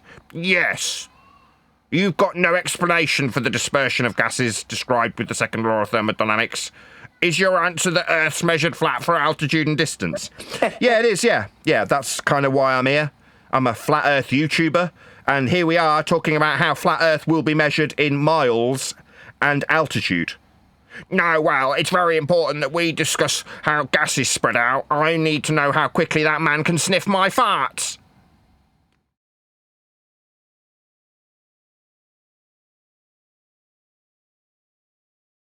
That was funny, though. You wanted to talk about gas, and you just said, "Oh, this is boring." It is. It is boring, right? Both sides of the argument bore me now. The engineered, government-run, controlled opposition narrative for both sides. What's that? Earth is a ball. Earth is not a ball. Earth is not a ball being fought for by pot-smoking, long-haired, open-toe sandal-wearing hippies who talk a lot about conspiracies, and when they do talk about the flat Earth, they actually say, Earth's not a ball. That is the shill, psyop, government-controlled narrative opposition to the I'm a fart-sniffing, boring dweeb and we'll talk about bent geodesics in space-time and fourth dimensions. That's a globe believer labelled by us as anti-flat earther, because they brace against the fart-sniffing, tree-hugging, silicon idiots on the so-called flat earth side. That's what I have grown to despise. I despise all of the people who talk about their stupid, dumbass conspiracies and call themselves flat earthers. I always have ever since I've got here. And I hate the boring, bottom of the societal barrel dweebs, betas and gammas who talk about Earth being spherical. You boring bunch of twats who like talking about gas spreading out. You're just boring. There's no other way of describing it. And engineered, it is to be a flat earther so that you can be considered societally and acceptably as being slightly below these boring betas and gamma dicks who sniff their own farts whilst talking about Star Wars and think they're saving the world with Batman logos on the t-shirts. Overgrown 12-year-old bottom of the societal barrel dweebs, gammas and betas versus societally engineered to be considered even more stupid flat earthers, otherwise known as silicon tree hugging hippies, open toe sandal wearing beards who talk about conspiracies in the world not being a globe. You all bore me. Now when I say this, I'm being as honest. It's coming from the heart. And ultimately may alienate some of the audience. And there's going to be LARPers out there from the globe side who hate me a little bit more that go, I easily tell people to hate Nathan on my own side of bull belief. I need the people who perceivably could be supporting him on the flat earth side to also hate him. So I will wave a little flag and say, look, I'm a very important person, listen to my resume. I'm walking away from this free membership that I got given by somebody generous who actually supports me. And you should all come with me. It's a 12-year sinking ship. There, that's what I get. Like I said, people who actually smash the PayPal link, buy me a coffee, join as a Patreon, smash the super chat, those people are the ones that actually offer me the value to keep going, to do what I do, to refine the argument to the point where it is inconsequential us discussing it. Knowing that means that you can have a nonchalant attitude when you're approached about this subject by a third party and they start talking about how dumb flat earth is, where you might have recoiled in fear that it'll end in an argument. You can just say it doesn't mean very much to me, it's not that serious, we just measure Earth flat. And if the person recoils, the third party, it's like, don't worry about it. You know, being at the centre of a ball to describe it moving around the sun is what it's all about. We've got to measure Earth flat to create the ball. Now that is the kind of nonchalant attitude that doesn't allow silicon tree hippie huggers to get people who are lower than low in societal terms, the dweebs, to suddenly revere them and think that they're worth a higher status in society. It's like, why do you give a shit about your status in society? Who cares? Yeah? Your existence is within this skull that you have. And you worrying about what other people think about you is thwarted the minute you figure out that most people don't give the tiniest of shits about you. They're only concerned about themselves. So when somebody says, I'm leaving this sinking ship, they want you to know that they are leaving a sinking ship, meaning that their dominant cognition process is about you knowing what they are doing. They're not concerned what you're doing. They're concerned that you know what they're doing. Yeah? And that's why they rattle off their resume statements to people like Neil. I'm very important. I cured cancer in Africa. I've been very influential. You don't have any confidence, because if you did, you'd be humble about these facts that you know make you important. And you'd emanate that naturally. You don't, though. You're just broadcasting your virtue signalling to the people around you because you think that they'll suddenly see you as important when you give off your resume statement. Well, that fart-sniffing self-importance is gross. It reeks. Yeah, if this was comparative to meeting women, it's the reek of desperation. Oh, excuse me, just to let you know, I'm very successful. I drive a very nice car. Look, I've got the key. Women just go, ugh, you reek. That's how I feel about these dweebs when they give me their resume statements about how important they are. If you're important, people would respect you. They don't. But you need to tell them how respected you should be. Sad. Pathetic. And it tells me something about them. It tells me that in reality, they loathe themselves. They need to justify how wonderful they are. And knowing how wonderful you are is something that just gets emanated when you naturally, like I do, know for sure and without a doubt, I am fantastic. That just comes naturally. You don't have to give a resume statement. I don't have to rattle off how I go around the world meeting people and doing things in my general day-to-day activities that would make people swoon at how fantastic. I don't need to do any of those things. There's a certain demeanour and presence you give off when you just know how awesome you are. And dweebs, the people who surround us, generally speaking, don't give that off. They don't give that off as a demeanour. They don't give an air of, I know how frickin' ace I am. They give a demeanour of, you should be knowing how wonderful, let me tell you. I haven't asked. Yeah, but let me tell you anyway. Do you not realise I'll get lost? You reek. Yeah? This is off the back of yesterday's show on the second channel. Subscribe to my second channel, by the way, if you want to see the Uncut and After show. I was watching it yesterday with less than double digits watching it, going, my God, I'm glad I don't depend on the view numbers to keep my mortgage paid. It's like 9 people watching this Uncut and After show, as I detailed the wrong direction fallacy and how relevant that is to... I'm starting to slur my words. I'm going to have to get another drink in a minute. I'm starting to sound drunk. How relevant that is to this subject matter. The need to offer a red herring distraction from the fact that Earth, as a sphere, has a vertically orientated magnetic field system, when directionality and azimuth is horizontal, meaning that you need some subterfuge for people to argue about how vertically orientated magnetic field lines, when ignored, would lead you to the assertion that we've got a molten iron core, and therefore have us argue about whether or not that molten iron core would exist, be self-perpetuating, generate the magnetic field at all. Then nobody's talking about how, hang on, this system's horizontal. Compasses work with respect to a plane. Directions are in the horizontal from north in all circumstances.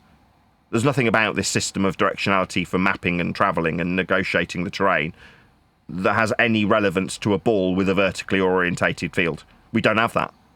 Let's argue about whether or not the core's beyond the Curie point. That's what was being discussed in yesterday's pre-show. Yeah? Why is there 9 people watching? Well, because this goes very much against the grain of a globe-based reality trained into you in a free education that you were given. Now, I said this in yesterday's chat. If something's free, you're the product. That's your education. That's why you believe you're on a ball and don't appreciate how flat Earth was measured to create it. Because you need to be kept under control. You're the product of your education. It wasn't free. You became a commodity at the end of it. Something malleable and useful. Kept very much in your place with control structures that were educated into you. For free. Making you the product. That's it. Well, there's a lot of product out there. And it's all heliocentric. Now, I just disturb the apple cart when I describe why there'd need to be a red herring fallacy employed when you're utilising vertical orientation for direction. Hang on, we don't orientate ourselves vertically for direction, do we? That's not what north is. No, but that's why you've got a north pole that definitely doesn't need to be highlighted, and I definitely don't need to be meeting any more eyes than about 9 or 10 when I put that information out. Now, with 43 people watching, it's still the absolute minimum that could possibly be bestowed upon me with a 25,000 plus subscriber base. It's appalling, but it doesn't matter. People smash the PayPal link and buy me a coffee. People become my Patreons and smash the super chat and pay LARPers to have memberships so they can enjoy the Uncut and After show, which also goes out for free on the second channel to about 9 people. But you get to hear the absolute cutting-edge discussions about the nature of Earth and its flatness when measured, and why a globe that isn't measured needs the red herring of the vertically orientated magnetic field that we do not have being ignored by way of a red herring distraction subterfuge with the form of Curie points and magnetic field lines that are generated by a core that may not have ever existed because we haven't dug down far enough, or that's been created with a story of Thea. Why have all those things? Why have a story of Thea? Why have it being congruent with the distance that we've dug? Why have any of it? Well, so nobody ever mentions how non-vertical directions are. But like I say, when you do that, 9 viewers is what you get as the thanks. But a very, very, very strong community that does actually support me financially. That means I can tell people, don't let the door at you on the way out when you LARP and tell people that you're annoyed that I've said the word nigger.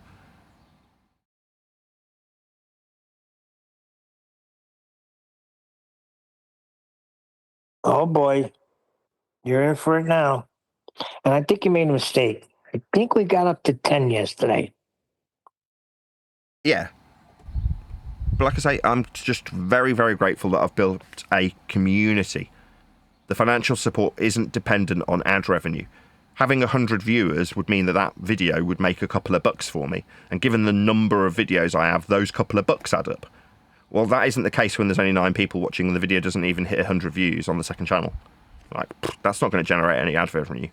But when someone comes to that show, which happened last week, and drops 50 quid in a super chat, I'm like, makes it all worthwhile. Because somebody's willing to drop 50 quid and say, I am so glad you do what you do. Because it means I have got the information to my hand as a consequence of you doing what you do. Thank you. My gratitude is shown with 50 quid. Here's a super chat. Makes it all worthwhile. Not the views. But it means that I can turn around to LARPer and go, don't let the door at you on the way out. You're just moaning about something that isn't necessary to moan about. Contextually, if you want to know why I'm using the N word, and I'll revert to saying that now. It's because somebody came into a debate where I was absolutely annihilating globe believers. And somebody came in with a clip that was definitely being disseminated from a racist's mouth, using that word over and over again on a soundbite played into a hangout. Now, when I addressed the use of that word with the word itself, I suddenly got banned. Because apparently I'm breaching the rules by saying that word. Now, like I said earlier, I don't care about people's opinion of my vocabulary. I will use the full extent of the words in my arsenal. And I'm not going to ever be censored by anybody who says you're not allowed to use that word. Who the fuck do you think you are telling me what words can come out of my mouth? I'll be the arbiter of what words I say. Oh, no, but societally we've decided... I'll just stop you there. I couldn't give the tiniest of shits what society has decided. Yeah? When I use a word, it will contextually mean exactly what I mean it to mean. I choose my words carefully. Now, if others use that word because of their abject hatred of certain people, then that's their problem, their hatred, not mine. That won't change my use of words, ever. And what words am I actually here to use? Am I here to describe my hatred for a particular community? No. No, I'm here to tell you how Earth's been measured. It's flat. That's what I actually do. And what I was doing when some racist played derogatory terminology from a racist's mouth through the top of me describing to others how flat Earth was being measured, that was the actual scenario. Now, they do it because they want to shut down the discussion with a word that I'm not scared of, that I will repeat in context to say that person's using the word nigger so that it shuts down the discussion about a flat Earth. Now, me saying that, does that sound like I've got some disdain for a group when I contextualise why someone else is using that word? No, it's someone else using that word because they want to shut down a discussion about how flat Earth has been measured, which is what I was saying at the time. That's the reality.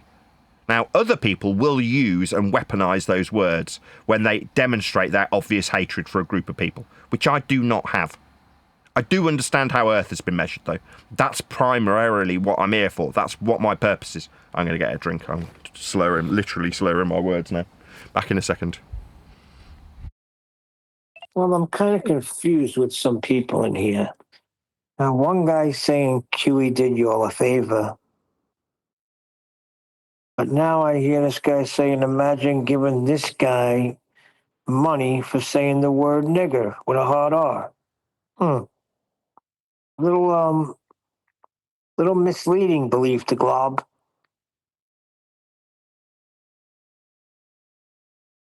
Like, what are you saying? You're speaking out of both sides of your mouth.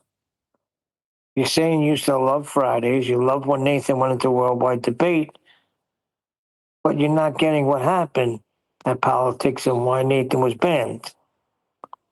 You can clear it up.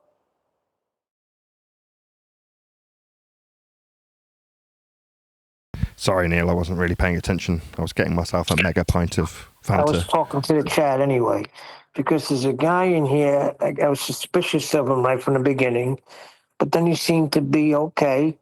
And now he's saying, imagine giving this guy money for saying the N word or R word, whatever.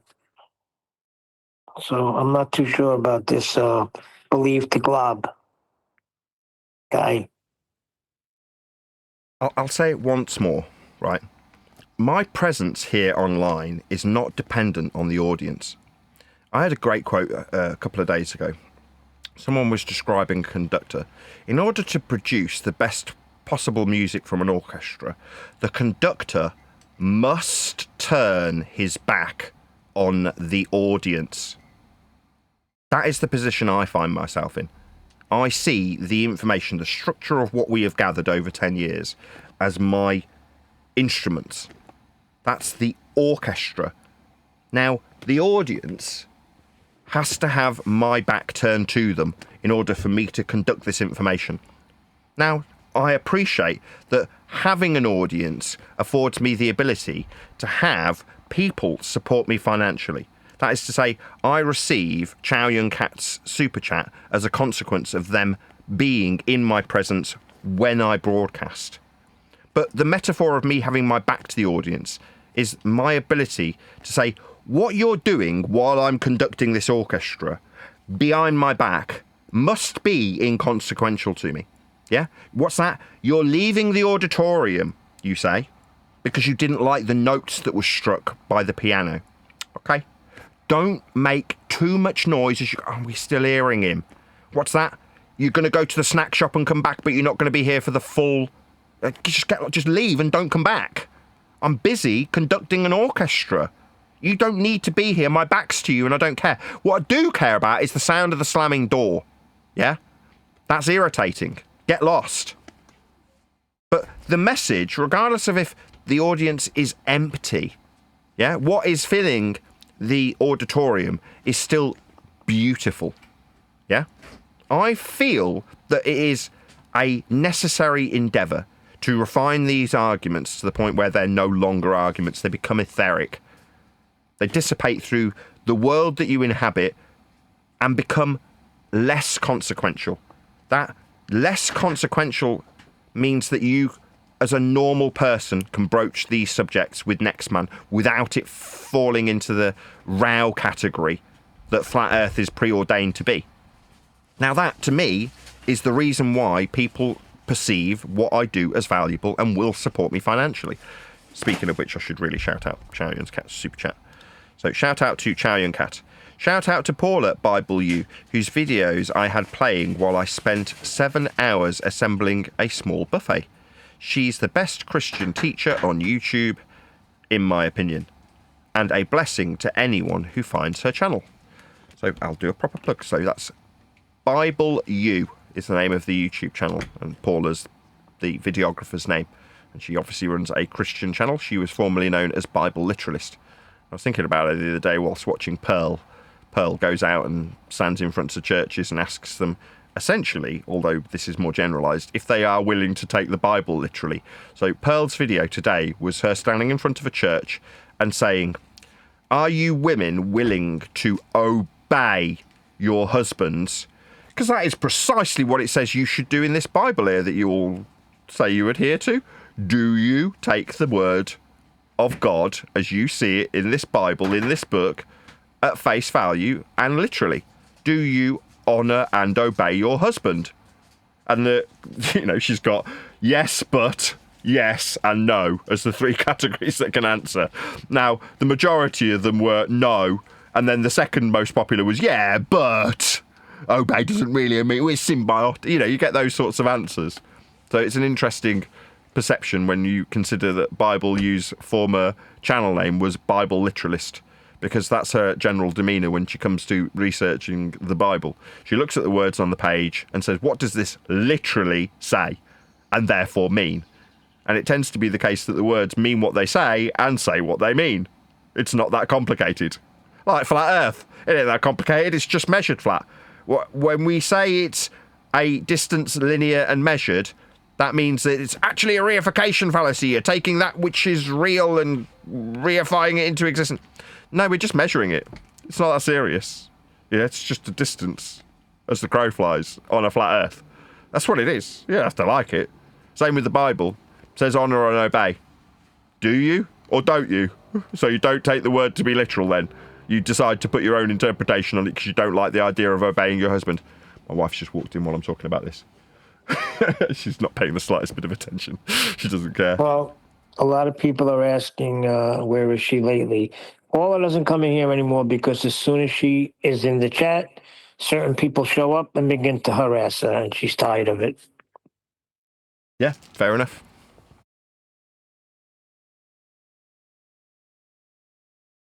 But yeah, subscribe to Bible U. She's definitely still a friend of the show. Formerly Bible Literalist, now Bible U. Subscribe today. Hopefully someone will put a link in the YouTube live stream chat for Paula. Bible U.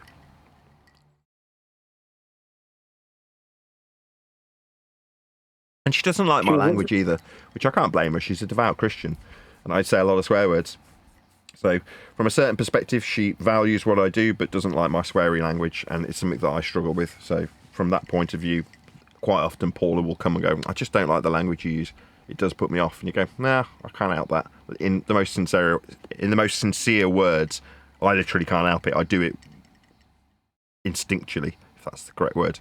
I just can't help it. So I sympathise when she says I don't like your language. I hear it a lot. Yeah, but she puts you on mute. When she used to come in the chat, she would just have you on mute when you started. But it's the constant people. Certain people come in and want to debate whether Jesus is God or not, and that's it. She can only give what she can give. What is she going to keep repeating herself?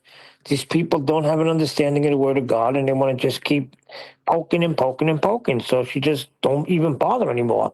I guarantee if she came in here, within 10 minutes, one mind, one spirit would be right in here. Well, it's like a little troll, Christian troll. Yeah, he thinks he's got a proper handle on the Word of God, and Jesus is just the Son. He's not Almighty God. They just don't understand the Trinity. They don't comprehend it. They won't go to John chapter 14 and read on, and that's just one of them, but that clearly describes the Father, the Son, and the Holy Spirit being one. They want to, just troll. So she's tired of it. Yeah, and the language does offend her, but she would have you on mute just to be involved in the chat. She's a moderator here. But it's not just him. A lot of people would just harass her. They harassed her over the Mandela effect. She tried to explain to people what it is, and how can you say that the Bible's been changed and you're saying that God's not strong enough to keep his own word intact? So how are we going to study the Bible if you're telling me it's constantly changing? Yeah, plus there's an inherent contradiction. If something is altered and the, pseudo-Riemannian fourth-dimensional space-time has moved on to a different string, and therefore a particular text passage is altered, you wouldn't know. You wouldn't be able to remember the original one. Yep. So it's self-contradicting. Mandela effect is stupid nonsense. I think it was Infinite Plane Society, IPS, the guy with the penguins, that first broke this down. He's like, yes, there's a Mandela effect. What's the Mandela effect? People literally changing something. Like in 1984, when he describes the memory hole. Oh, that information isn't for the public anymore. Let's get rid of it. Eurasia's no longer fighting with Oceania. But weren't they fighting against them yesterday? Shh! The rhetoric is now this. Accept it. Like, so it's standard publishing fare to alter the narrative, to like completely flip it on its head. Your allies today were your enemies yesterday, and you're just expected to accept that change in rhetoric. That's how it works. That's Mandela. That's the real Mandela effect. Yeah? Not to mention the inherent contradictions of if a rhetoric's changed or a piece of text has changed. Again, I see that as subterfuge. If you can describe it with a timeline, a dimensional alteration, and incorporate it into cockwaffle about string theory, then you're ultimately ignoring the fact that people change news-based narratives all the time, right under your nose. It's really egregious, but no one paying any attention to that. It's like, as soon as I started seeing it back in my early teens, I was like, the news is a complete waste of your time. Why bother engaging? Recently, although it's probably bullshit, there's a sentiment about a company called Ground News, which I've seen advertised from various different people. So the behavioural panel advertise this particular service occasionally. And what Ground News does, according to the blurb when they're promoting it, is gather up all the different news sources and show where their bias lies, and then show you the bits of the story that isn't being talked about. You know, like, you kind of roll your eyes and say, I perceive this to be a circumstance that most people would think is common knowledge, but isn't. Like, people will gobble up the mainstream media and not appreciate that the purpose of the media isn't to supply you with information. Far from it. It's to control narratives, gain consensus. That's what it's for. Control. It's not so that you're well informed when you read the rag or watch the news. But that's delusional people thinking that they are exactly that. Well, I'm well informed. I've watched the news. Right? No, that's not there to serve your interests, you idiot. But you know, people don't appreciate that. And when someone like Chase Hughes is selling the idea of having a facility do it for you, like, do you not see the inherent flaw of the entity that's known as Ground News now saying, well, they have told you this, but they haven't told you that? It's like, well, what haven't Ground News told you? They don't know what they don't know, do they? It's absolutely absurd. But for me, it's like, well, just cut this crap out of your life. Once you know that they're not working to your benefit or for your advantage or for your informational gain, then why would you want to engage with them at all? Just cut them out of your life. Just say goodbye. Don't let the door hit you on the way out. Like my sentiment with LARPers. You're like, you can't use that language. Yeah, I can. Well, when they try to label you as using it in a certain way and it's not the case, it does get a little annoying. Yeah, they want to smear me as an individual because they haven't got any opportunity to smear the actual reality of the subject that I currently cover. So when I say you require a mile to be measured flat, your radius is flat, it's got a linear distance ascribed to it, your rules of thumb that you derive Earth curve from when measuring tangential planes with assumed spheres with flat Earth radial values, those distances along the tangential plane are all flat in linear miles, and they're referenced to the surface. The surface level is a level, it's level, that's why you call it surface level. The sea level is an accurate measurement when you get the mean of the average of the levels of the sea. It's called mean sea level, it's self-explanatory. Now, up until now, for the last 10 years, these axiomatic facts have gone without saying. And we were engaged with quite heavily when we went and talked about how globe-shaped the world wasn't, ignoring the flat earth prerequisites that we used in the argument. Then we were tolerated. You know, we were towing the line of the PSYOP. That's what it was. Now we're like, hold on, you've stepped outside of the PSYOP now. Now you're saying that you need flat earth measurements for everybody always. Well, we don't want you saying that. We don't want you undermining the very carefully engineered PSYOP argument about how Earth's not a ball. Don't interfere with that. We need to censor you from everybody. And the people around you need to attack you for being a scumbag as an individual, to discredit you, an individual, talking about flat earth measurements, because then, like with any other subterfuge, it becomes about you, not about how flat earth gets measured. Yeah, of course, it's standard rhetoric, standard fare, lowest of the low, scumbag mentality, where they take you as the individual and discredit you based on credibility. It's like, oh, I don't care. I don't need to be credible for a mile to be linear. So I've kind of resigned myself. Yeah, do what you like, do your worst. What's that you say? I'm a child-abusing, wife-beating racist. Is that right? Earth's still measured flat, though. What's that? You need to play a soundbite of somebody who is actually racist over the top of me so you can wishful think your way through this problem by making me the bad guy. No, you're never going to achieve your ends by making out that I'm something I'm not, by accusing me of crimes I haven't committed, making me into a person that hates a particular racial group. None of those things are true. But Earth will still be measured flat. But your pathetic attempt to overcome that by attacking me, the man, is just that, pathetic. Yeah, I understood when it was coming from the ballers, but now it's coming from the other side too. So the ballers would character assassinate anybody that speaks about flat Earth, especially the measurements. But now the character assassination is coming from supposed flat earthers who are offended in your rhetoric. So it's very weird. I think they're LARPers. I don't think they are flat earthers. Ah, some of them are legit flat earthers, Nathan, that just do not want to hear it. They want to be involved in the argument. Look at Jin. Come on. You gonna tell me he's a LARPer? Maybe not Jin. Yeah, and there are hundreds like him. That because we're getting right to the point, right to the heart of the matter, how it's measured, now suddenly we're public enemy number one to them as well. See, I said this from the beginning. You're going to have enemies on both sides if this is going to be the rhetoric, Earth is measured flat, because that knocks everybody out.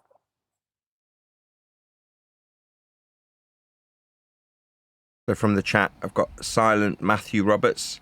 Says it's hard to stop blaming Whitey. That's as a fellow black man, I completely agree. See, now, I don't know where this guy's coming from, because somebody said that he's a flat earther that just is joking around. But I don't know. A lot of things he says I'm not too keen on. So I do not know who he is.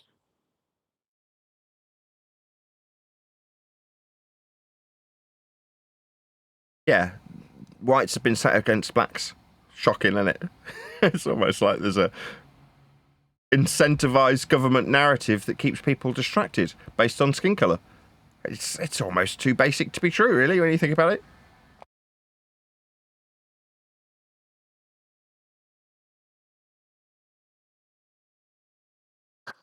Well, for one thing, it'll be nice when the book comes out, because then we could start moving in another direction. Yeah, indeed you do. Can't be more than a couple of weeks. I've finished going through both the PDF and the ebook version. Literally, I've been doing it for the last 4 days straight, as is my wife. We finished it, and then my sister got in touch and went, "How's it going?" I was like, "Well, do you want to proofread the book?" And then I got my wife to send it off to her, and she's like, "I'll look at it over the weekend. My daughter's going off to blah, blah, blah." And I'm like, "Oh, actually, I'll probably have already sent it back to the publisher by then, so don't worry about it." She's like, "Well, if you do want me to look over it at the weekend," I'm like, I kind of want to get it sent off. So, as much as I was telling you in Master B yesterday, there's a chance my sister might be proofreading it. I don't think she will. I think she just hasn't got the time to do it. And it's been proofread. It's the 15th draft. It hasn't been proofread, but I'm going to tell myself it has. Well, didn't you proofread it? I know it's going to be a little biased, but you still read it. You said you got a little emotional, and you were very proud of it. So I don't care who you are. If you write a book and it's not good, you're going to know it's not good. Oh, it is good. It's a good book. People will enjoy reading it. There's plenty of stuff from people of all levels to appreciate. That's to say, at the most base level, there's stories about people and what they do when they interact with each other within the context of the subject of Flat Earth. There's events, specific things that are happening, fiber optic gyros offering 15 degrees an hour deviations, people caught on hot mics, accusations of transgenderism. There's enough events that make it anecdotally interesting, and there's the highbrow conceptual dissemination of the fact that Earth is measured flat that may be, at the point of reading it, conceptual to many flat earthers. For the ballers, there's plenty of rhetoric about how the ball functions. That's to say, global rhetoric based on former housekeeping questions that we used to go through daily. So there's plenty of information for all If you're the baller, you'll go, I want to go straight to his understanding on gravity and pick it apart, see where he's wrong, so I can discredit him. Yeah? That is an exercise that people take enjoyment from. People enjoy looking up aspects of what I've written about, or will look, future tense, to having an enjoyment out of, I want to show where he's wrong. That's what betas and gammas do. But they'll still derive enjoyment from that when they try and pick apart what I've written about. But at the other end of the scale, people who know exactly how flat Earth is measured will enjoy reading that in text and seeing how concise it is if they were to offer the information to another person or pass the book on to next man. But ultimately, that I'm going to want that person to still enjoy reading the material and going through some of the historic events that have taken place, events that have been passed on to millions in terms of the dissemination of information via shows on Netflix and things of that nature. Trips to Antarctica, phone calls that come into the show from people who are measuring Earth flat. Those are all events. And again, back to the bottom of the rung, the people who inspire those events or take place in those events. So from a point of view that somebody just wants to read about the history of us people and how we've interacted with the subject of flat Earth, that's all there, along with plenty of events that have happened along the last 12 years that people will find interesting because they've moulded the way the discussions have taken place. And the person that wants to either just find out what's all this flat Earth stuff about, well, the fact that it's not that serious and all of the seemingly complex arguments based in heliocentric rhetoric are all based on flat Earth measurements, that will also come across in the text as you read it. So I feel I've done a good job of offering multiple different levels to multiple different types of people that might end up with the book in front of them, and all of them, hopefully, deriving a high degree of enjoyment from actually just reading the text. So it's a good book to read. That is to say, it's an enjoyable book to read. That is my hope. Now, it's not out yet, and when it is, I'm sure I'll get feedback almost immediately about how much or little enjoyment people derive from certain sections, or how much they love to hate it, or how wrong they perceived my explanation of a certain heliocentric bullshit rhetoric to have been disseminated in the text. Whatever it may be, I anticipate a high degree of enjoyment will be extracted from reading the book. So, it's something to look forward to. How do you debunk a measurement? That's what I'm trying to figure out. You don't. When I describe perpendicularity with respect to a plane of reference to give you a downward orientation in the Newtonian gravity section of the gravity chapter, what are you going to do? Say, no, it isn't. He weighed the balls. Cavendish. What's weighing something? That's downward. That's a perpendicular altitude with respect to a plane of reference when it decreases and gives you a convention. That's weight. Otherwise known as dropity or gravity. Yeah, that's what you're using, a perpendicular plane of reference to have a downward vector described with respect to. That's what you're doing. Now, if you say, no, I don't care. That's what it is. You don't have to like it. Yeah, just because you say no is not going to change it. Yeah. Right, we've done the full hour, and the sweat is literally pouring off me, although I've stopped slurring my words now. I've had a bit of no, he immediately starts slurring his words. This is going to be the time to round out. Anything anybody wants to add while we're swelteringly hot and live? No.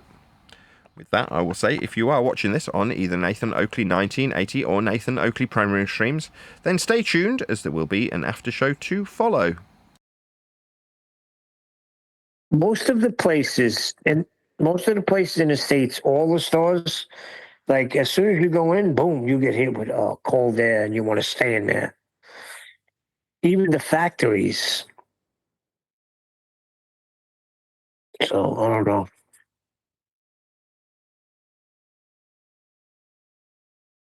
The only air conditioning in my factory is in the office.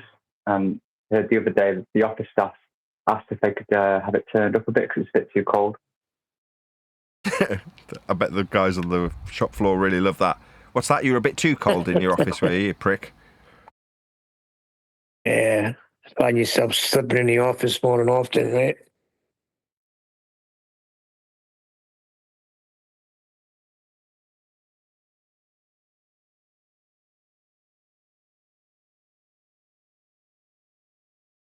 was looking into that whole pipe because somebody mentioned the PVC piping system. You dig a trench and you bury a pipe 6 feet deep, and that's how the Amish been doing it for hundreds of years, cooling their house with the natural cooling earth because it's like 55 degrees when you go 6 to 8 feet deep, and that's it. You get natural air conditioning, natural air.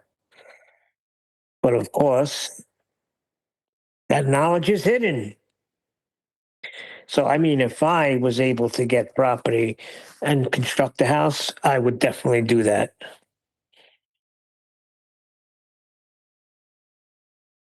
My folks have got air conditioning, but they're rich.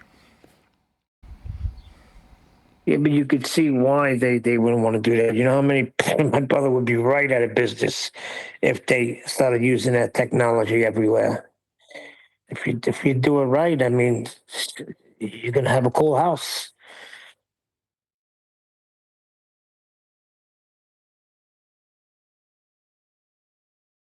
Without no using any electricity, just the earth, hippy dippy. But when you got an electric bill, it's like almost $400 every time. You start to say, "Damn, I wish I can get that done in my house," but I don't own it. As soon as you start digging, somebody will call the cops on you or the authorities on you. They'll come by and say, "Do you have a permit to be digging a trench and running that PVC into your house?"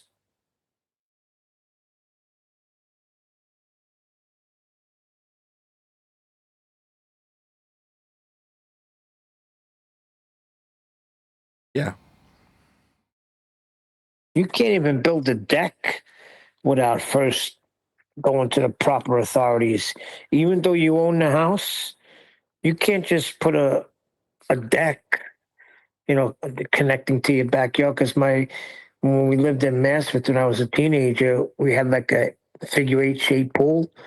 And what my father did was he built a deck around the whole pool. So it was sort of like it appeared to be a in-ground pool, but it was in deck. And yeah, we got to tap, tap, tap on the door.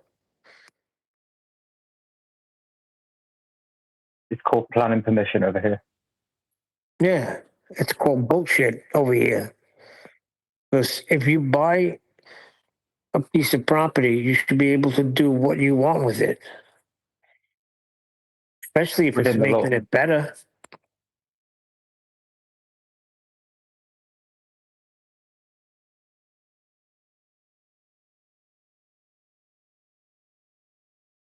Yeah, I double that now. I also think that pub landlords should choose if you can smoke in their pub or not, or if it's men only.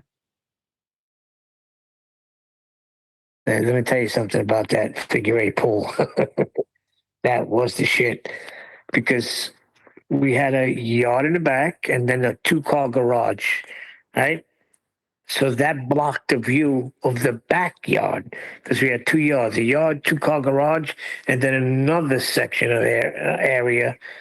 And that's where my father put the pool and the deck around it. Boy, the stuff that was going on over there after midnight. It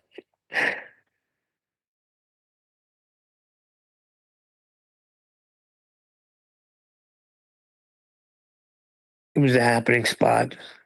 Plus, I was a musician. We had in the garage, we had our equipment set up. So, come on. Girls love that.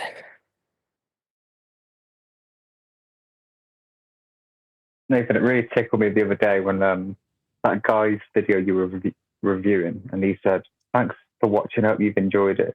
And you said, "No, not really. In fact, I'd rather be nailing my wife."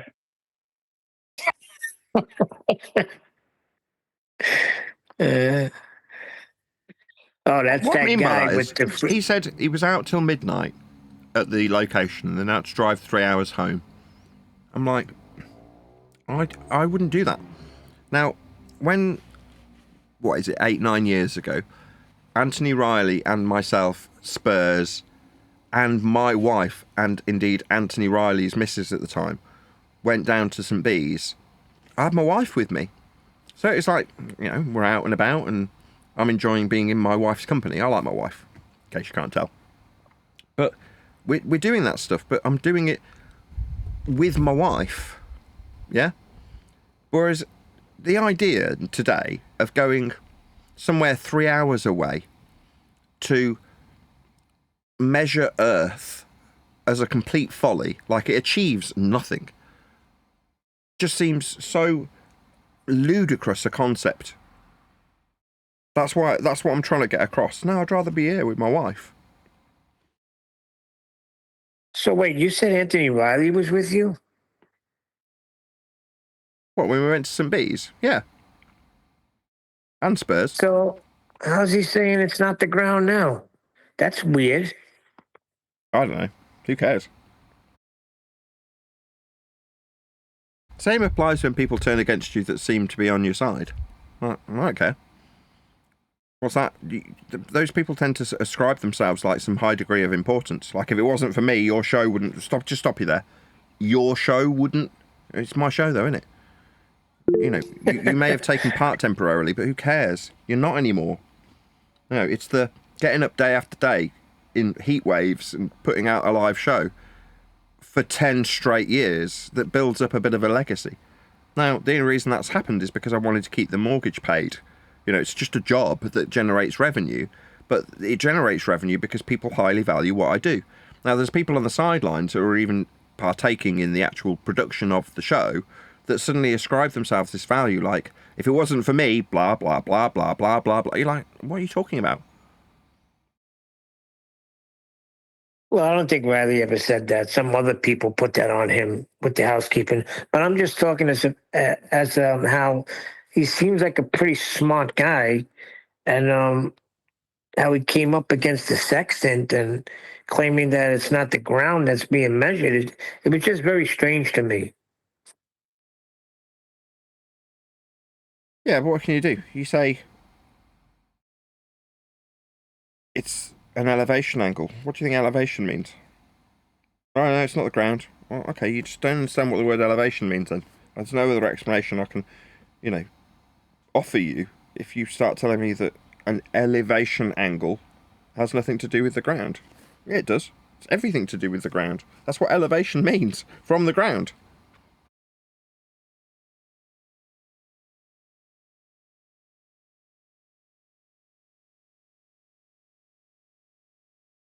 And that ground is flat.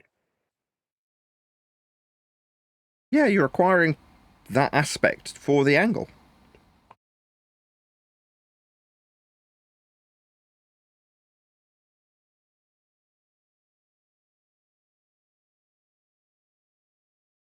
Fisherman in the Box is in the house again. Good to see you there, Fisherman. Guten Morgen und wie geht es Ihnen, young Neil? How are you? How are you? How are you? Danke vielmals. Hey, I was hey, hoping you could tell us more about that German dog you have. What is his name? Barney. In Germany, we love all the dogs, but the Dachshund is our favorite, and the Schnauzer, because the Schnauzer you can put with a poodle, and when you put those two together, you get a schnoodle, and that is delicious. Nein. The German Shepherd is also very popular, until Hitler ruined everything. Yeah. See, Fisherman, Nathan's the smart one. He borrows a dog. Klaus Schwaber, you will own nothing and you will be happy. We will rent you your Dachshund, and then you have to give it back to us, okay? They're saying that at the moment about a lot of technology. So a lot of technology currently comes with a subscription that makes the thing work. Like your fridge works, but then after the warranty runs out, if you don't have the app, then the fridge stops working. You can't adjust the temperature or whatever, right? And that's this idea that you will own nothing. You're basically just renting it from us. Yeah, I don't know what it was, 4 or 5 years ago, maybe at the beginning of COVID, around COVID, when Klaus Schwab and all of his little earthly minions were telling everyone this narrative. It was such a delicious narrative. Who would not enjoy that? To own nothing, have no freedoms, but we would still be happy. Oh, okay there, Klaus. Why don't you back up about 10 yards and fall off that cliff you idiots are all looking over? No. Well, you don't own anything going in on. America, There's really. still. Sorry, I rumpushed you. I mean, it's still their narrative. It's the reset, the great reset. And they're, so far, it looks like those boys are right on track. Not to get away from your lovely German dog. Well, do you really own anything in America? I think you own your house. Do you really own your house? You don't Did really have it own all your paid off? conveyance. You think it's a car. It's not. You don't No, own it's that. a car. Hold on. You pay your house off in full. But now you're in your old age. If you can't pay that property tax, what do you think? They're going to leave you? They're going to let you stay there? I mean, that's an expansion on a reality that's just fundamentally true when you describe how people live. So, I don't know why, but a few months ago I was saying you can't take anything with you, probably because my dad died. But you don't get to take anything with you. So when you say, I own my house, what the hell does that mean? Someone else is going to be living in that house in 50 years. You'll be dead. What do you mean you own it? You don't own anything. It's ludicrous. Well, until somebody can't pay the property tax, and then the bank takes it back. Yeah, they relinquish you of your temporary custodianship, if that's the right word. You're the current custodian. That's it. That's the best you can describe it as. But what we're doing really is linguistic masturbation is all we're describing. When you say own because you've got a car that's registered to the state. Exactly. It just doesn't. It's kind of so wishy-washy. But if you fundamentally understand that you don't really own anything, then you suddenly have a greater appreciation for just existing rather than the property that you own.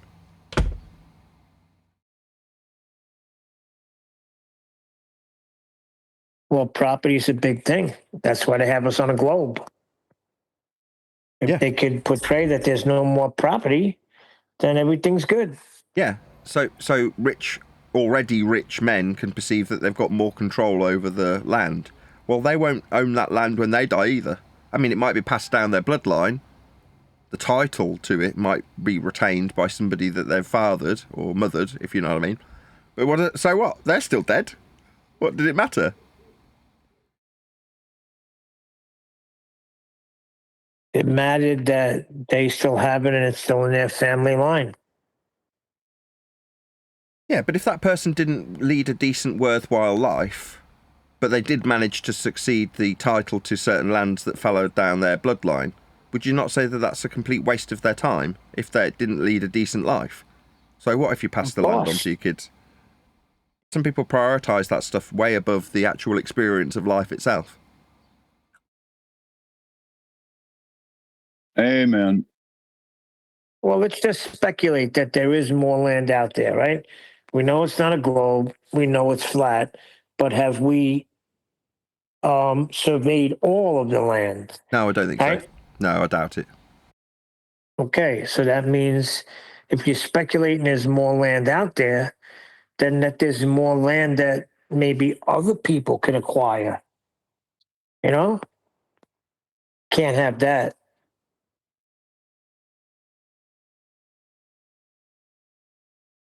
Here's a scientific what if question for you too. I didn't mean to interrupt. But I was reviewing the Admiral Byrd, that famous newsreel clip where he was talking about the extra land and all that out there and all the endless resources and green pastures and all of that. I had a small epiphany thinking, what if Antarctica is just Antarctica, the highest elevation on the realm, right? And ice and cold, and there's nothing there. What if he discovered this land on his way back through the Pacific and was telling everyone, oh, yes, there's a land out there, but it wasn't Antarctica? What if he was telling a little fib? And then it just remained, that area remains, unmapped and uncharted, because we're talking about the 1950s. It struck me as interesting. Just a thought experiment. That's all.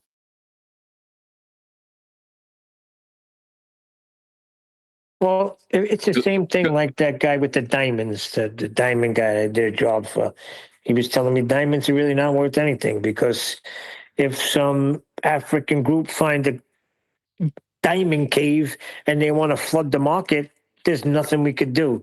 Diamonds would be worth nothing. But what De Beers does is they go in there and they give them whatever they want and then they control it. So if all of a sudden there was just a flood of land out there, then what, real estate will go down maybe? Can't have that.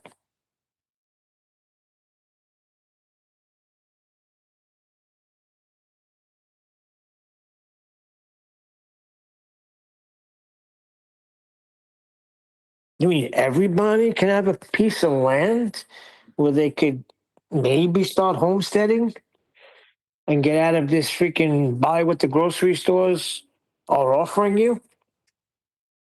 I don't know. Big conspiracy.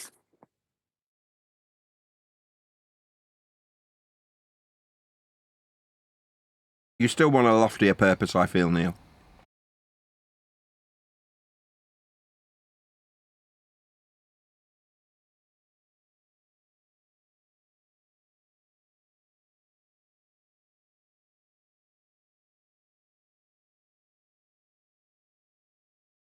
Have you not heard that we're running out of resources?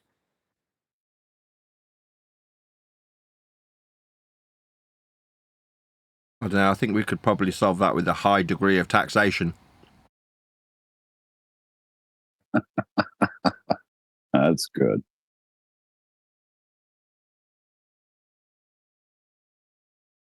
Have you not heard with all of this AI how much water is being wasted and poisoned?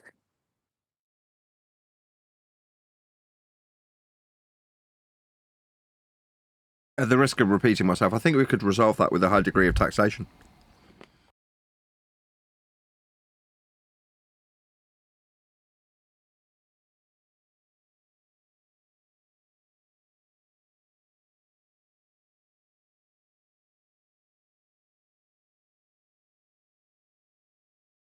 My understanding of water was that it cycles. Yeah, but the databases used for all these AI and ChatGPT are wasting a lot of water, Nathan. What does that And mean? are actually poisoning the environment. Okay, let's just say I understand that water's used in the process of cooling down transistor-based electronics. Okay. What happens to it? If it evaporates, it's going into the atmosphere, sphere-shaped air, oxymoronic that it is, but in the rhetoric, and then cycling back down as rain. So who cares? Yeah, but what if it turns into acid rain because of that whole Why would it do whole that? process? Why would running it through a system that for cooling make it acid? I don't get it. Hey, listen, you never know, but that's what you're going to be hearing soon.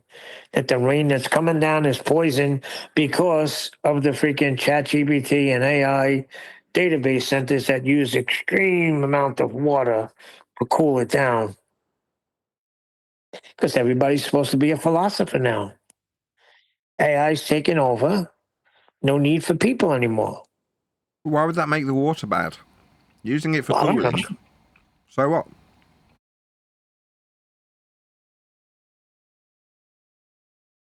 Listen, I can only go by what I'm reading. And what I read is it's poisoning the environment, causing freaking animals to die. But why? I don't know. I'm going to find it. I'll find it and I'll read it to you. Yeah, I mean, if there's a reason why running water across the CPU is going to make the water bad, I don't really get it.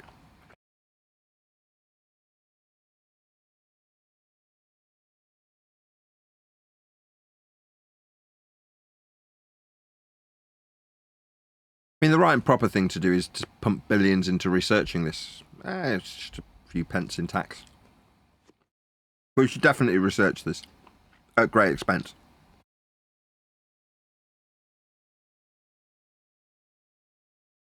the irony is it's probably a lot cheaper to just program the algorithms and the AI to do the research rather than have people actually do the research. And then you need more cooling power to cool the AI brain while it's doing research on itself.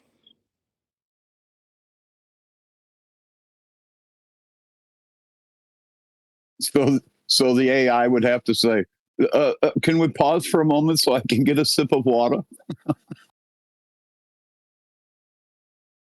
Please, sir, may I have some water? My brain's overheating.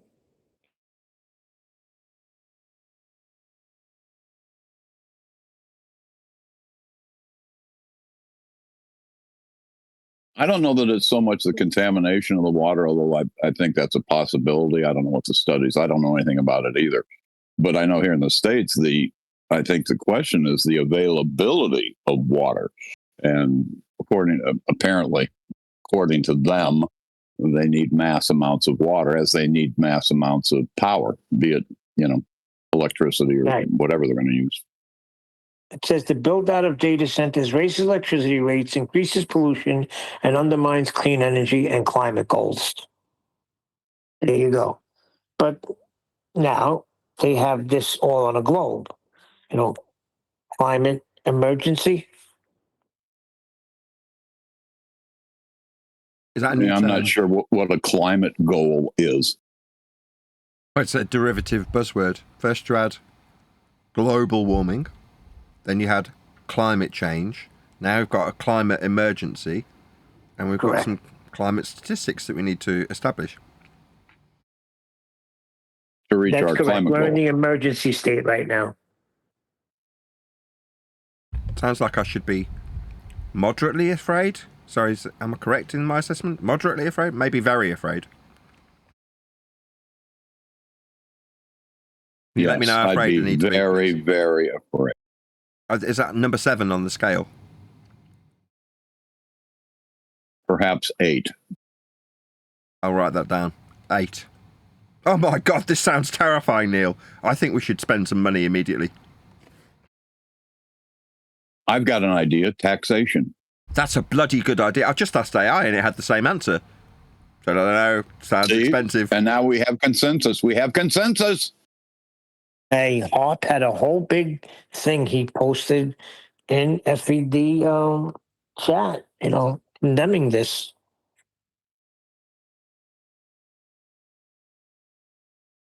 All because I made a few Suno tracks, eh?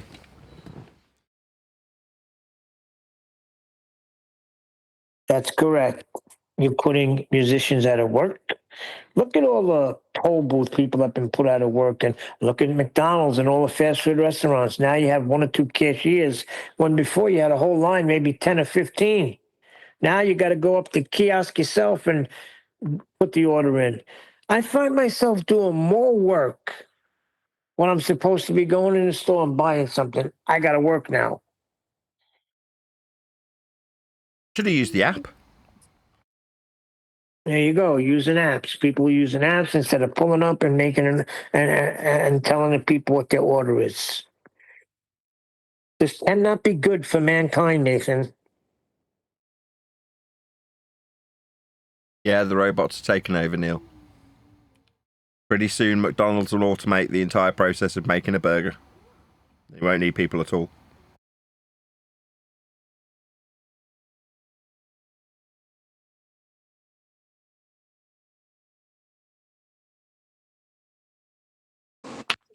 You will need someone to fix the apparatus. I found it. How much clean water does generative AI use for each prompt?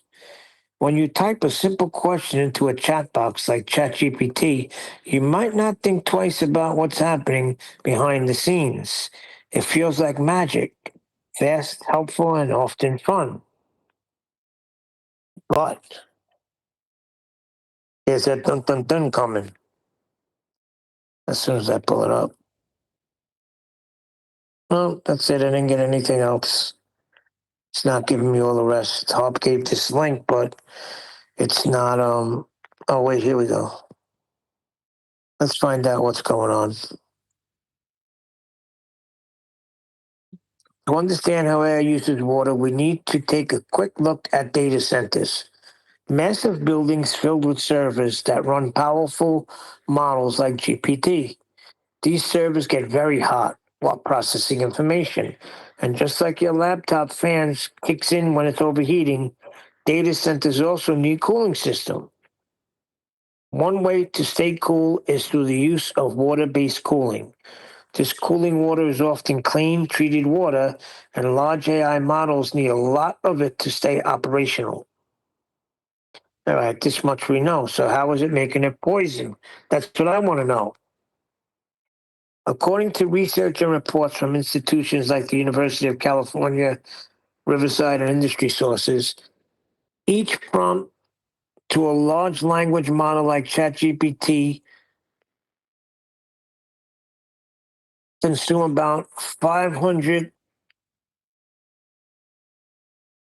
millimeters of clean water that roughly, it's getting smaller and smaller. That's roughly one standard water bottle. That doesn't sound like a lot.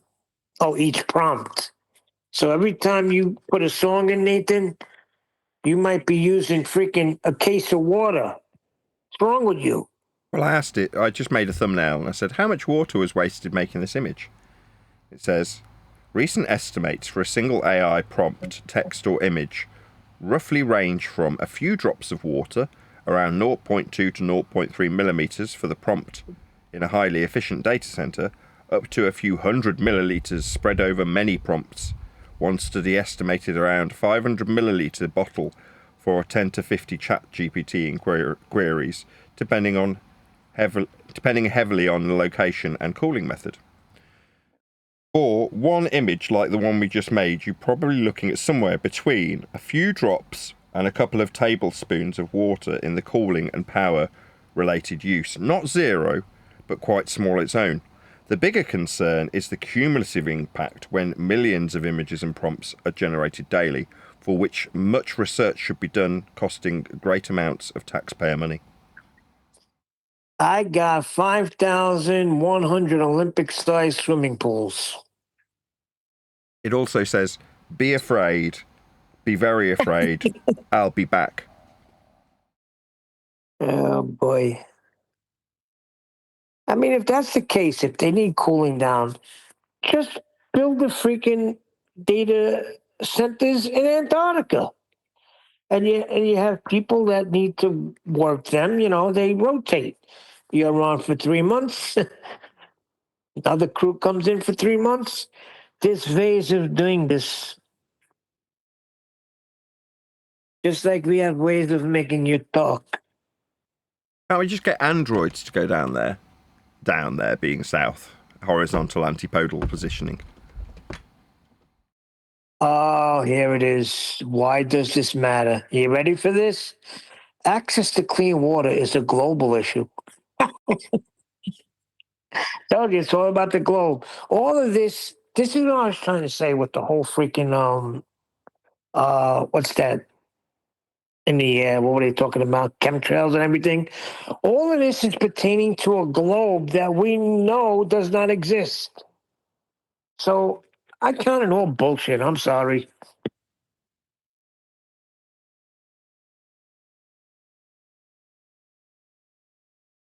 I don't know, Fisherman in a box said we should be at level 8 terror, so I'm quite scared, I've got to be honest.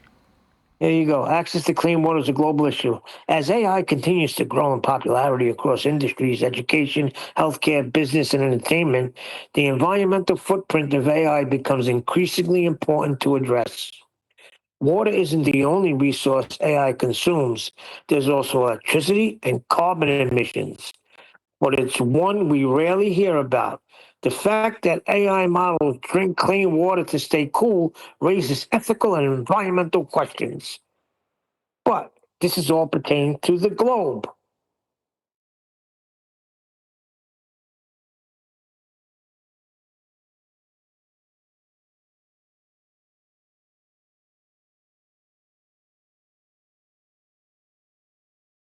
I'm surprised we don't hear more about the electrical aspect.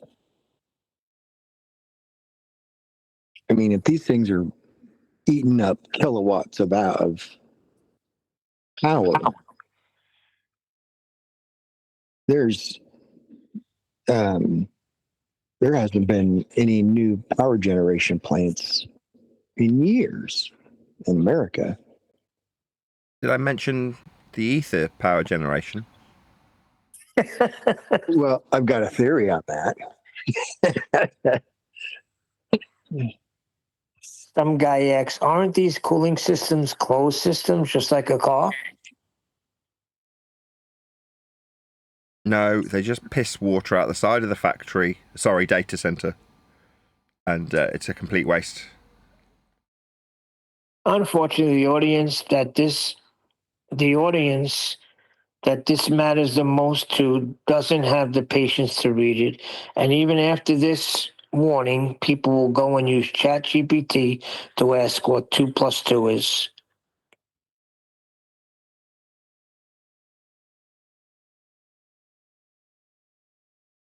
Yes, if you're going to do that, at least ask also how much water was wasted in answering the question.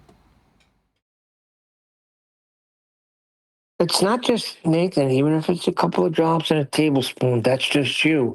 Now, multiply that by everybody in the world using ChatGPT to ask what 1 plus 1 is.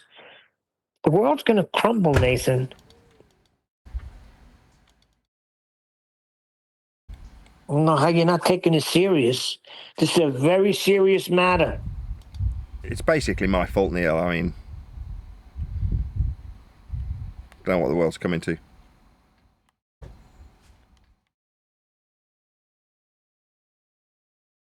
Yeah, you guys don't know nothing about water waste. Do you know how much water it takes to make to print a photograph? To develop the negative, to print the photograph, to develop it, hundreds and hundreds of gallons just for one or two photos that result.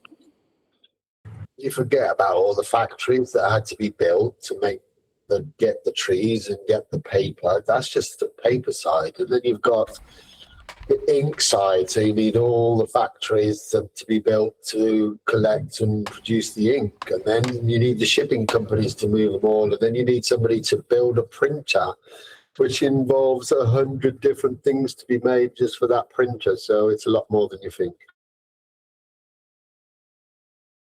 And then when all those factory workers go to lunch, they have to have a McDonald's hamburger, which, according to the documentary Cowspiracy, requires 10,000 gallons of fresh water for every one McDonald's hamburger.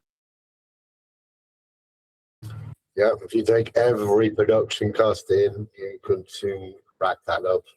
I mean, even the fact that they've got to go for a piss after they've had their McDonald's and then flush the toilet.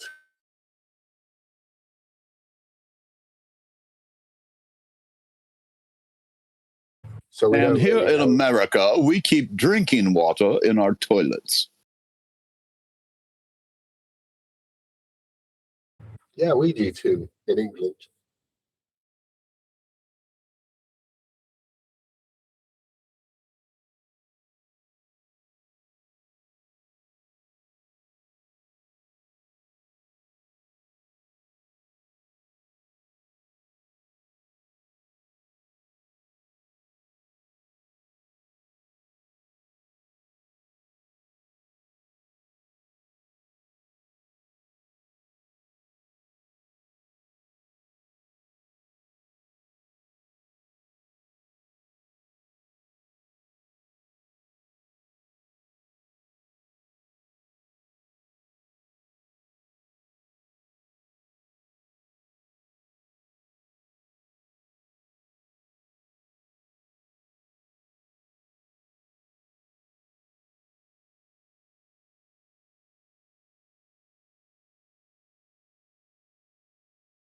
I'm glad we have this conversation. Glad we got this all squared away. I'm still perplexed on the lack of air conditioning units available in the United Kingdom.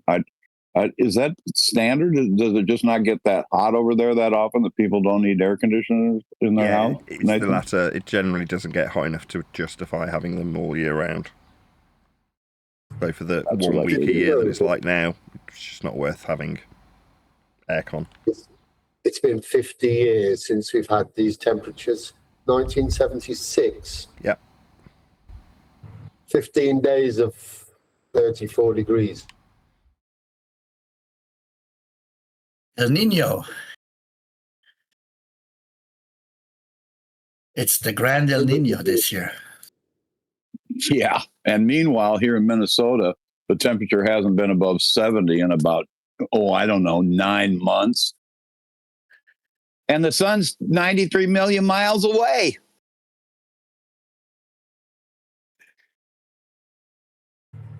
How accurate is that distance? Where did it come from? Derived from our... Somebody told me it was 93 million miles away. That's what you learned in school. I'm sorry, not school. I mean, global brainwashing. The indoctrination camps.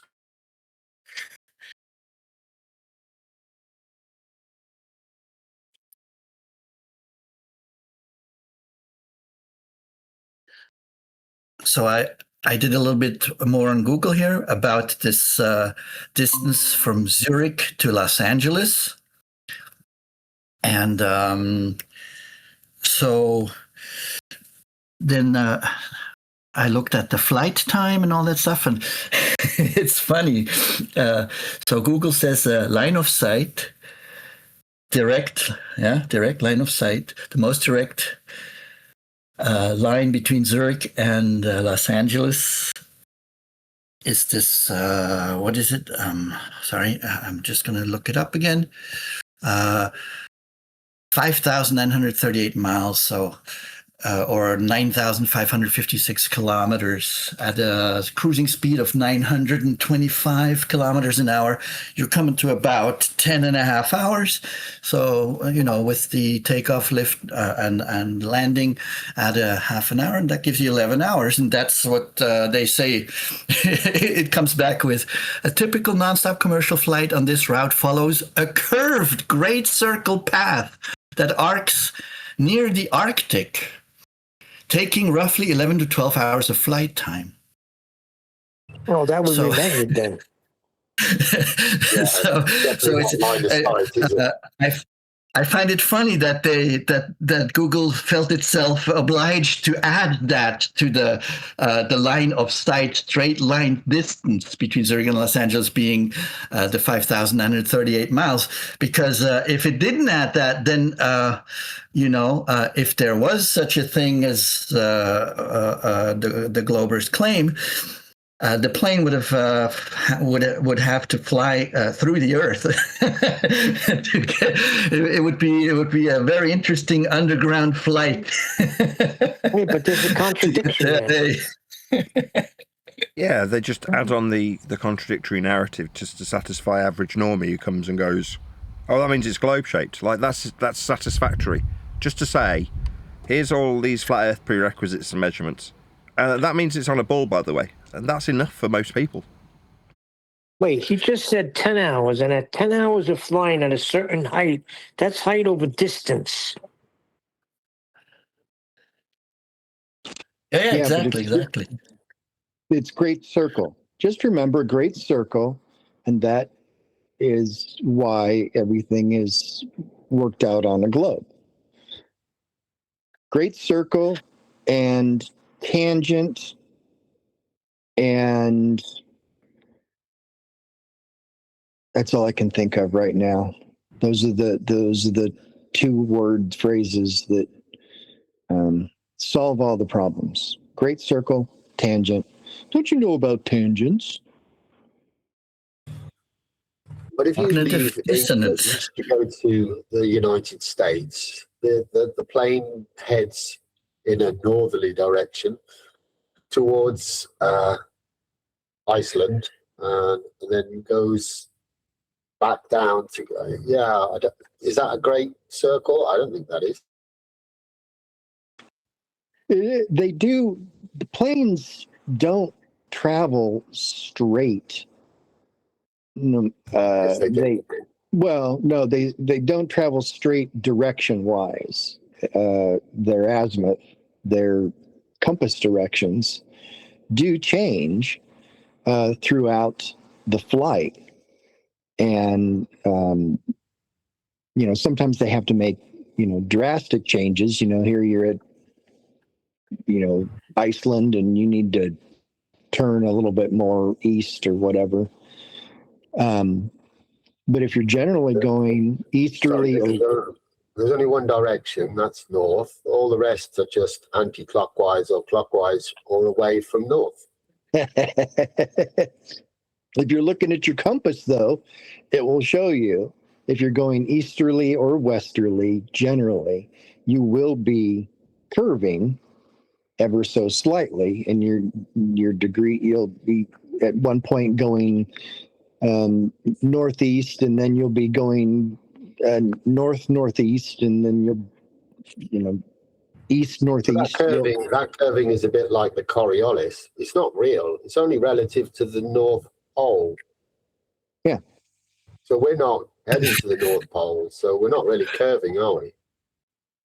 The part that makes me laugh is during that 10 and a half or 11 or 11 and a half hour flight, that's more or less a half a day's Earth rotation. So LAX, when you leave, it'll be 12 hours of rotation further along, which means you'd actually have to fly south. Yeah, you're curving horizontally. You're still flying horizontally. Your compass is changing direction because you're moving in reference to the North Pole.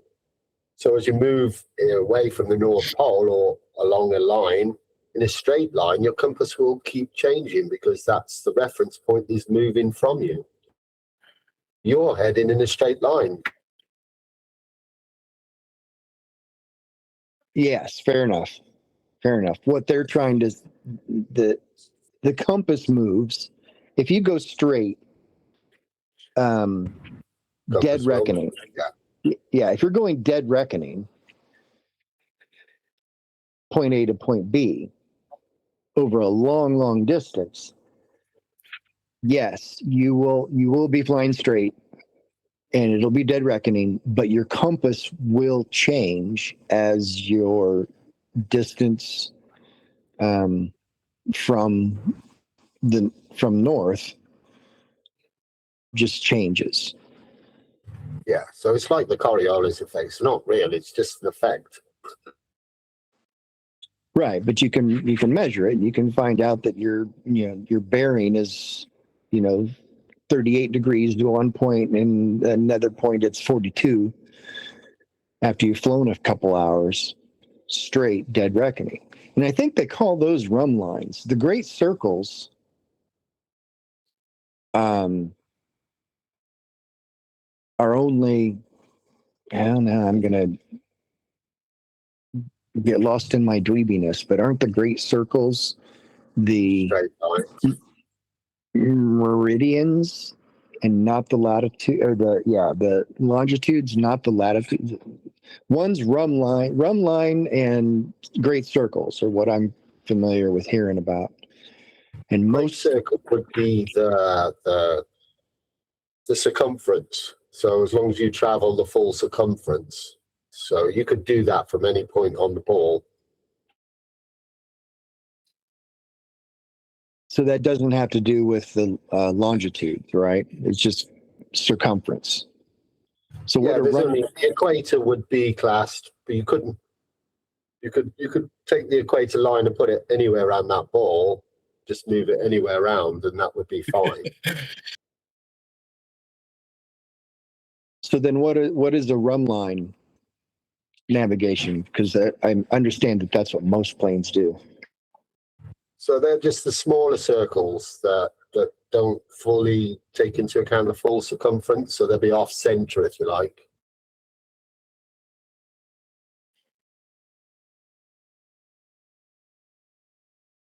But again, the principle is that, I mean, the planes are flying horizontally, they're level, and only their bearing direction changes as they're flying. But that's a factor of how their bearing in relation to the North Pole, as opposed to flying over a curve of the ball.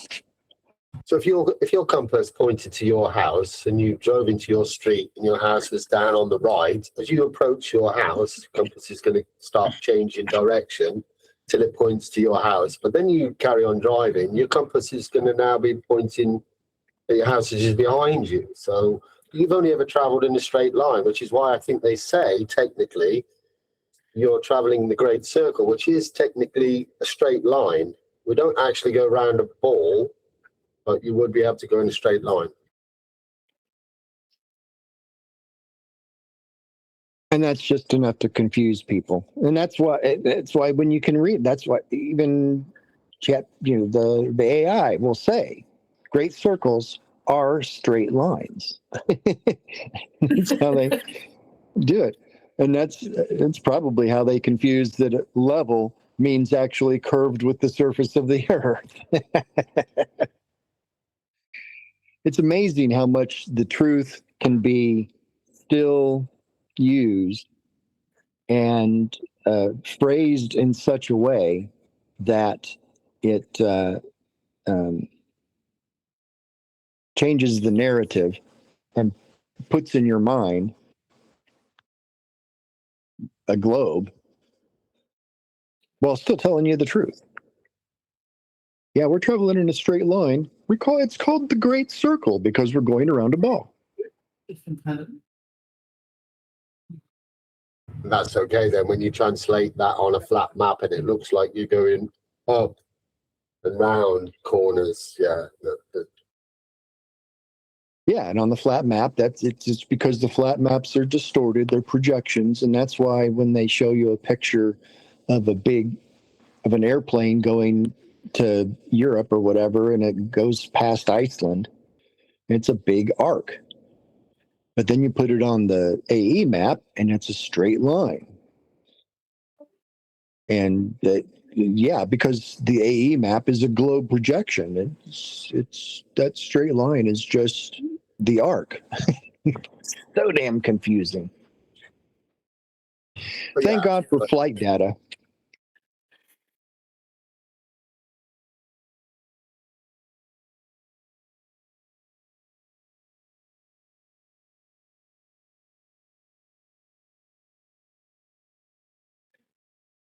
And to reiterate, thank God for flight data. If it wasn't for basically being able to look at freaking measurements and data, real data of how things work and how we measure stuff, then you really couldn't. I mean, how long have we talked about this, Great Circle, blah, blah, blah, and we're still confused and we're trying to ninja the data and figure out how it works and everything.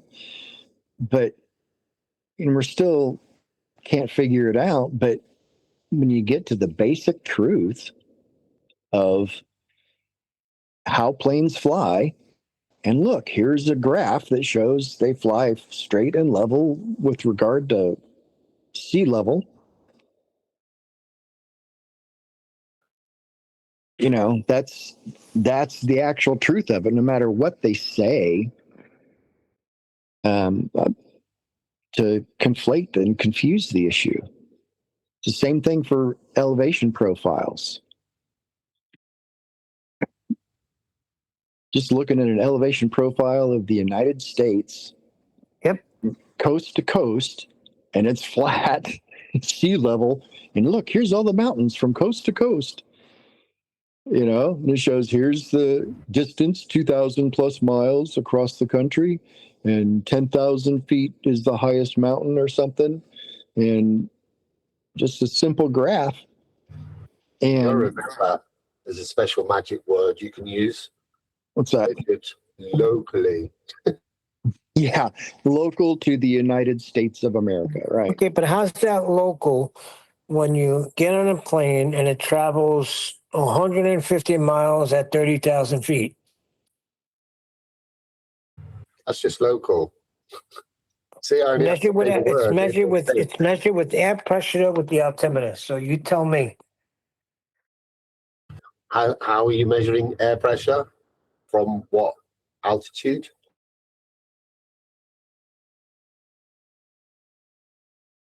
Yes, measured with the altimeter.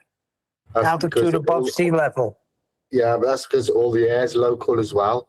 Anything in the local area is local air. Yeah.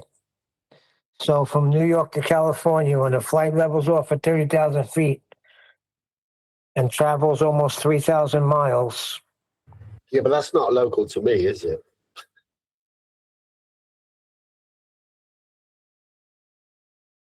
Victory Royale!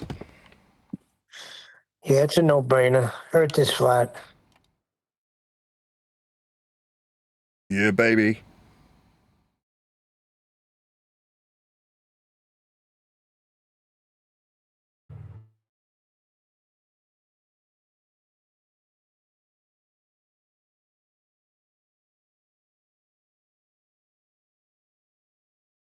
It's a no-brainer. Earth is flat. Yeah, but you beat your kids. Neil begs for money. You guys are poor. We are poor. Smash the super chat. Please use the PayPal links. Join as a Patreon. Support this channel. But with that, I'm going to say another huge, massive, enormous thank you to both Discord and GPress panels for making today's after show possible. And of course, a massive thank you to all of you for liking, commenting, sharing, subscribing, joining as a Nathan Oakley 1980 channel member. Hit me up via the Buy Me a Coffee link, Patreon link, and PayPal link, and all that good stuff. I've been Nathan Oakley, and I will see you all in the next video. But when you measure it flat, it contradicts that. I'm spitting flat facts and that. And I know you don't like that. Google Maps is flat, it presents elevation profiles like that. I'm a spitting flat earth king. Sentence has a ring, doing my own thing. If earth was a big roast chicken, factually finger licking chicken. We just got the measurements missing. I'm spitting eggs and begs, begging the question lesson. I've said it before, time after time. I'm the spitting flat earth king of rhyme.